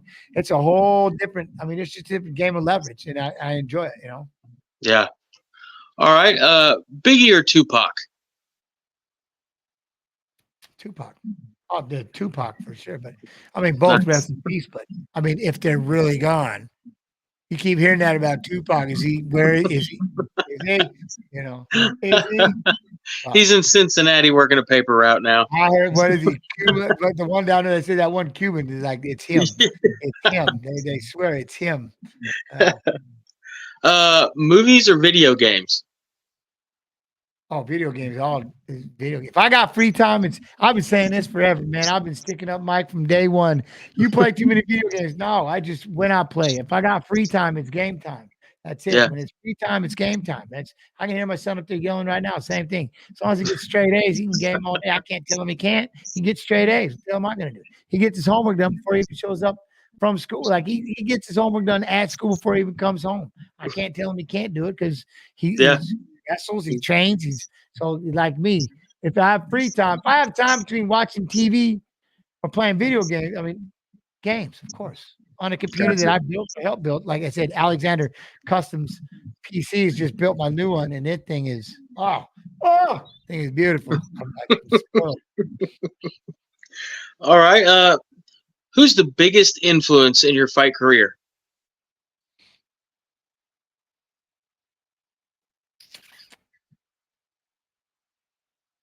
Well, now I'm trying to figure out how I want to do this.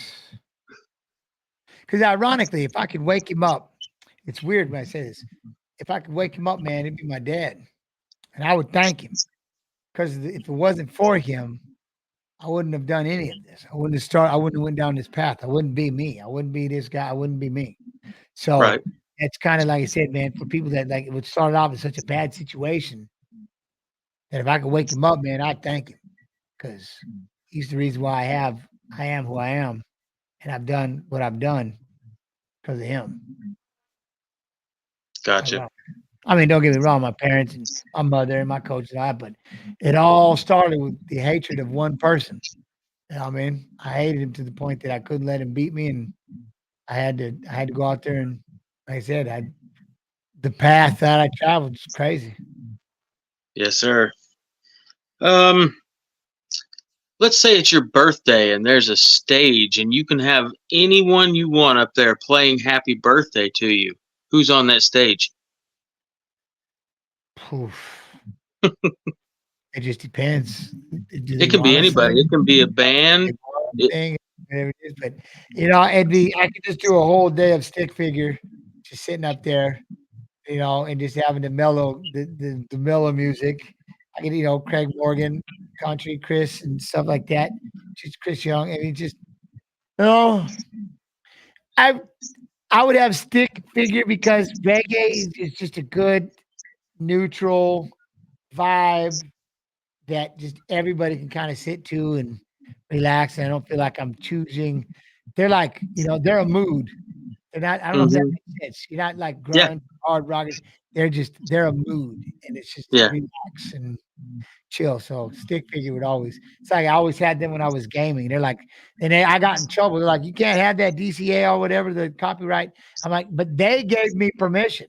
I won't ask it. Of course, chance. Yeah, no, we love that you were. I used to game and have that music in the background because I can't stand just that dead silence. And that's like one of the things when I do these streams, like I can talk for 8 hours. I just talk the entire time because I know if I stop and I don't say nothing, dead silent. And so every now and then someone will piss me off in chat and they'll be like, "Oh man, you talk too much." I'm like, "Oh yeah, you want to see something? Watch." And Sean's like, "Stop." I go, but see, they can't hear him, but I can hear him. Stop. And I'm like, "We're gonna go this whole round. Don't you dare." I'm like, I get pissed. So I always had a video game. I always had stick figure playing in the back when I was playing the video game. Mhm. Just something to kind of keep it going. But then the label was like, nah, you don't get to do this. I'm like, but the goddamn singers themselves said Jens Pulver can yes. Nah. The label went, But once they signed, it's the yeah, label. so whatever. That's hilarious. Um, if you had a message to share with people who are going to watch this who might be struggling, big stuff, little stuff, just don't have a good outlook on life, bad attitude, feeling lazy, feeling down, what would you share with them about not giving up? Two things. One, never close the door on the person you're going to be in 5 years because life will be different and everything about Mhm. you will be different. And I talked about it when I got inducted in the UFC Hall of Fame, how I had to go back and talk to little gents who didn't pull that trigger because there was a time I was done. I was done with life, 100% done with life. Laid with that shotgun for, for it was, man, it seemed like an eternity. And I put it away in 5 years, about just over 5 years. They're putting a world title around my waist. And I just thought, man, never close the door on a person. Gonna be think about my cousin who did shoot himself at 16. Mm, And there's no coming back. Like you think about it, no matter where you are in life, man, in 5 years, life will be different. The things that you used to think were problems will be small problems. There'll mhm, be little issues as long as you're moving forward, which gets to the main thing that I've learned in life. I'll start talking and I want to go back to public speaking and stuff soon is you got to learn how to be your own best friend first. There's so much noise out mhm, there, so many things are waiting for you. We're not allowed. We can say some of the most pungent, evil shit to ourselves, and there's nobody there to hold you accountable because nobody else is hearing it but you. yeah. And some of the things we will say, and so all it takes is that one smartass out in the real world to just boom to be the one-ton brick that breaks the camel's back. Mhm, See, I told you I knew I was BC because we're constantly beating ourselves up day in and day out, day in and day out. Even as youngsters, especially that one smart ass comment because you've been saying them over and over in your own head. I go, we got to learn how to keep that scale even. You got to learn how to be your own best friend first. Every mhm, day, man, it's a drill. Say one good thing. Next day, two good things in a week. But learn how to be good to yourself. Learn how to stop, take a breath. Don't automatically assume the worst. I tell people all the time, man, my perception is my perception is skewed. It's skewed a little bit because I would hear people and I'd be like, "What?" And I always tell people, like, especially in chat, so you better put LOL because some of the things you'll say, I can't tell, I can't read you.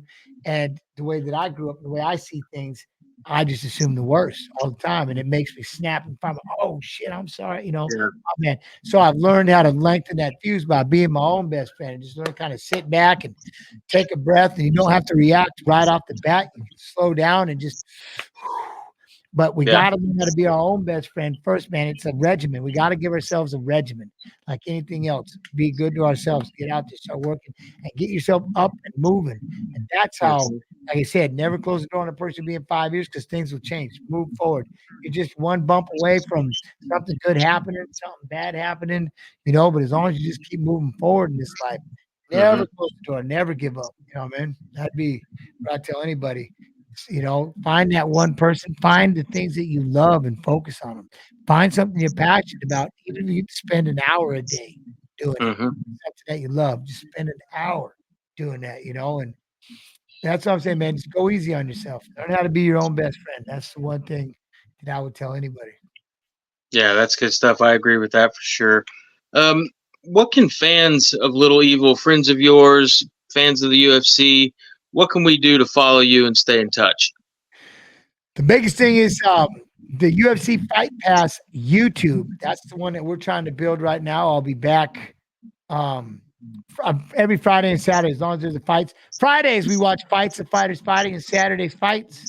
Saturday we have a watch along. If it's a pay per view, we have guests. So we'll do that. I think this coming Tuesday, for at least for the next 10 weeks, 9 weeks, Twitch TV/UFC. We got the Dana White Contender Series. As it starts to get a little colder and school starts, I'll be bringing back the Ultimate Fighter. So we'll start watching the Ultimate Fighter on the Twitch as well. We'll start doing the Tough series. So you can find me there. And above all, at JENS PULVER on Instagram. That's the only one that I like. I deleted them all. I deleted this account one time. It had like a 500,000. It was big at one point, but I deleted it. And so now I've been starting over. I was going after quality over quantity and stuff like that. So but at JENS PULVER on Instagram, done. I always like you ran it today. I keep forgetting about Facebook. I forget to check that damn thing. So it's there though. Like every now and then I'll be on Facebook. I'm working on TikTok right now. JENS PULVER MMA. I'm having fun with that thing. I'm already up to I think 1,700 followers, but I like it. I'm cracking up with this thing. So I kind of like this TikTok. Figure it out. When I messaged you yesterday, or when we were talking last before today, you didn't get back with me right away until today, and I got a little nervous. I was telling you earlier, I was like, oh, he's not going to get a hold of me, and I've had your actual personal cell phone number for 2 weeks, and I respect you so much that I was not going to call that number. I was only going to stick with Facebook because I felt like you would get upset that I had your personal number and you hadn't given it to me. So, because what happened when I did call the one number I got, what I got told, I was nervous about calling you. So I'm glad you did check Facebook eventually. Oh no, and I'll tell you what. Like I said, you can always call because I don't. That's the one thing is I'll answer it and say hello. Like it drives my wife nuts. Like I'll answer it, but especially if you say, hey, I assume you come from Monty. You know what I mean? Right? I hope you got it from Monty and didn't just find it. Like other people are like they can buy it or some shit. It's wild. Hey, I'll be like, yo, hey, how you doing? Yeah, Monty gave me your number. Well, Monty was my manager. So of course, why would I be pissed if that'd be like basically that's you shitting on Monty? You know what I mean? You're getting mad, like, why the you calling me? How'd you get my number? Well, your manager gave it to me, and my manager at the time was Monty Cox, my fight manager. Right. So, like I said, Brian Butler's my manager now, and it has been, but he was at the time when I had Monty first. So, and I met Brian, and then me and Brian became really good friends. So he was just my agent at the time, like getting me sponsors and stuff like that. You know what I mean? Because I wanted to stick with Monty because we started from day one. He's the one who he got me my first fight, and he was there with me until my last fight. And I wanted to stick with him, and I wouldn't leave him. You know what I'm saying? And so, and that's the only thing, like I said, with Brian, that was the only one in the way. You know what I mean? And now, but once I quit fighting, I'm like, dude, if you'll take me, you're my manager, you're my everything, you know what I mean? So, and I love Butler for that, and that's my dude. You know what I mean? He even got to induct me in the Hall of Fame. But my point is, for someone like, but if you were to call and say, hey, Monty gave me your number. Oh, hey, what's up? What are we doing? He goes, I was hoping to get an interview with you. Number one, the one thing, like, again, that blows my mind for anybody is you're too small.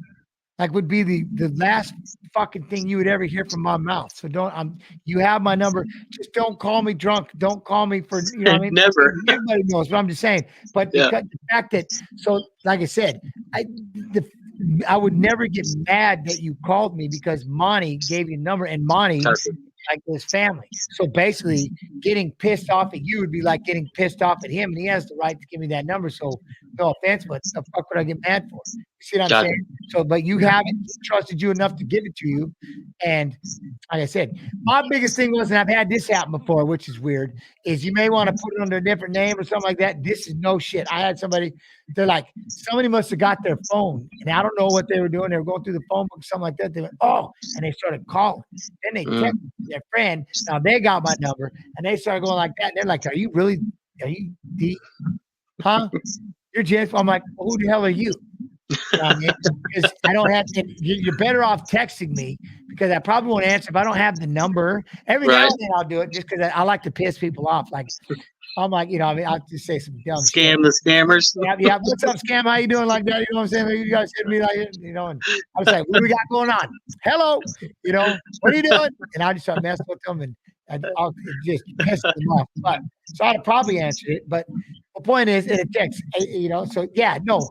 But I had people, they were calling. I'm like, how the fuck is somebody left their phone and someone else got it? Mhm. Like, oh, that was a nightmare. And then see, here's the most famous thing that I did, like a dumb shit one time.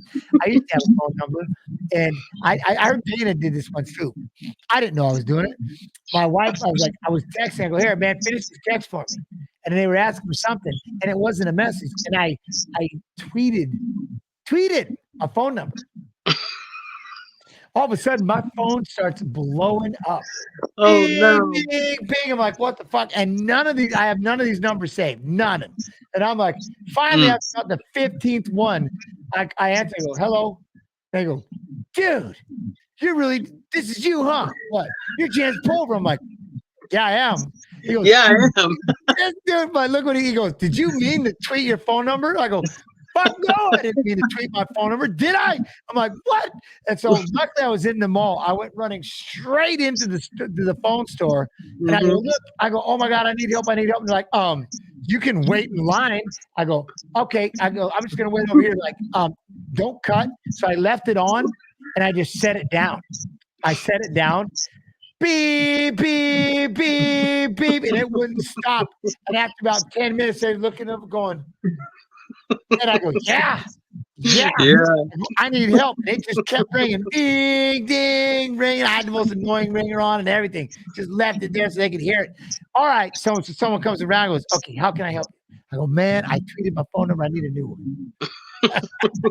Badly, quickly. I need a new one. So that was the one time that one freaked me out. So I had to get a new number at that point. Yeah, but otherwise, like I said, man, of course, if Bonnie gave it to you, that'd be, the thing. And I don't, and so like I said, this has really been cool, man, rapping with you. And I think one of the reasons why I enjoy this is it's like I said to you earlier, I'm kind of curious. Like, do you want me to go over the questions with you? I'm like, hell no, I don't want to know anything beforehand. Gotcha. I'm like, nah, because I'm curious what you think of, you know what I mean? When you see me, what is it you want to ask? What is it you want to talk about? What is it, you know what I mean? Because I get in there and when I was interviewing people, I'd have my 3 questions ready to go, but based off the first one and how they answer. What I get worried about are the ones that, oh yeah, so what did you think about that fight? Good. Yeah, that's okay. Well, hey, you were fighting for 3 rounds, and you were landing those punches. I mean, what was kind of going through your mind, like when you got hold of that leg? Hold it. the guy's hip. We're gonna have a problem here. This could be a tough interview. How am I gonna get this out of you, right? So it's like you gotta find. So that's what I'm saying. So I'm gonna let you do it. You never have to worry about that for me. That's the one thing is I'll talk like this. I'll make 2 hours fly by. Hey, that's exactly what we're at right now, and I'm out of questions, Jens. Like a boss, we did it, man. We did it. I said I appreciate you, and if there's ever anything else, just come through the stream, say what's up, and if you ever need me, text me, whatever works. Throw a text out, anything. If I've been talking with Drew, I'm hoping maybe next spring or next summer. He's been into he's bass fishing like crazy these days. He's huge bass fishing. I'm going to try and make a trip up there and maybe go bass fishing with him. If that happens, maybe the 3 of us could meet up somewhere. That would, I don't know how long it's been since you've hung out with Drew. But that'd be wherever you guys want to go. I'll find you. We'll meet up anywhere. Awesome. Gotcha. Jens, thank you so much for sharing your time with me. This is a huge honor. I always, without meaning to, do this at the end. Thank you. This is bucket list stuff for me and for the channel. I'm glad.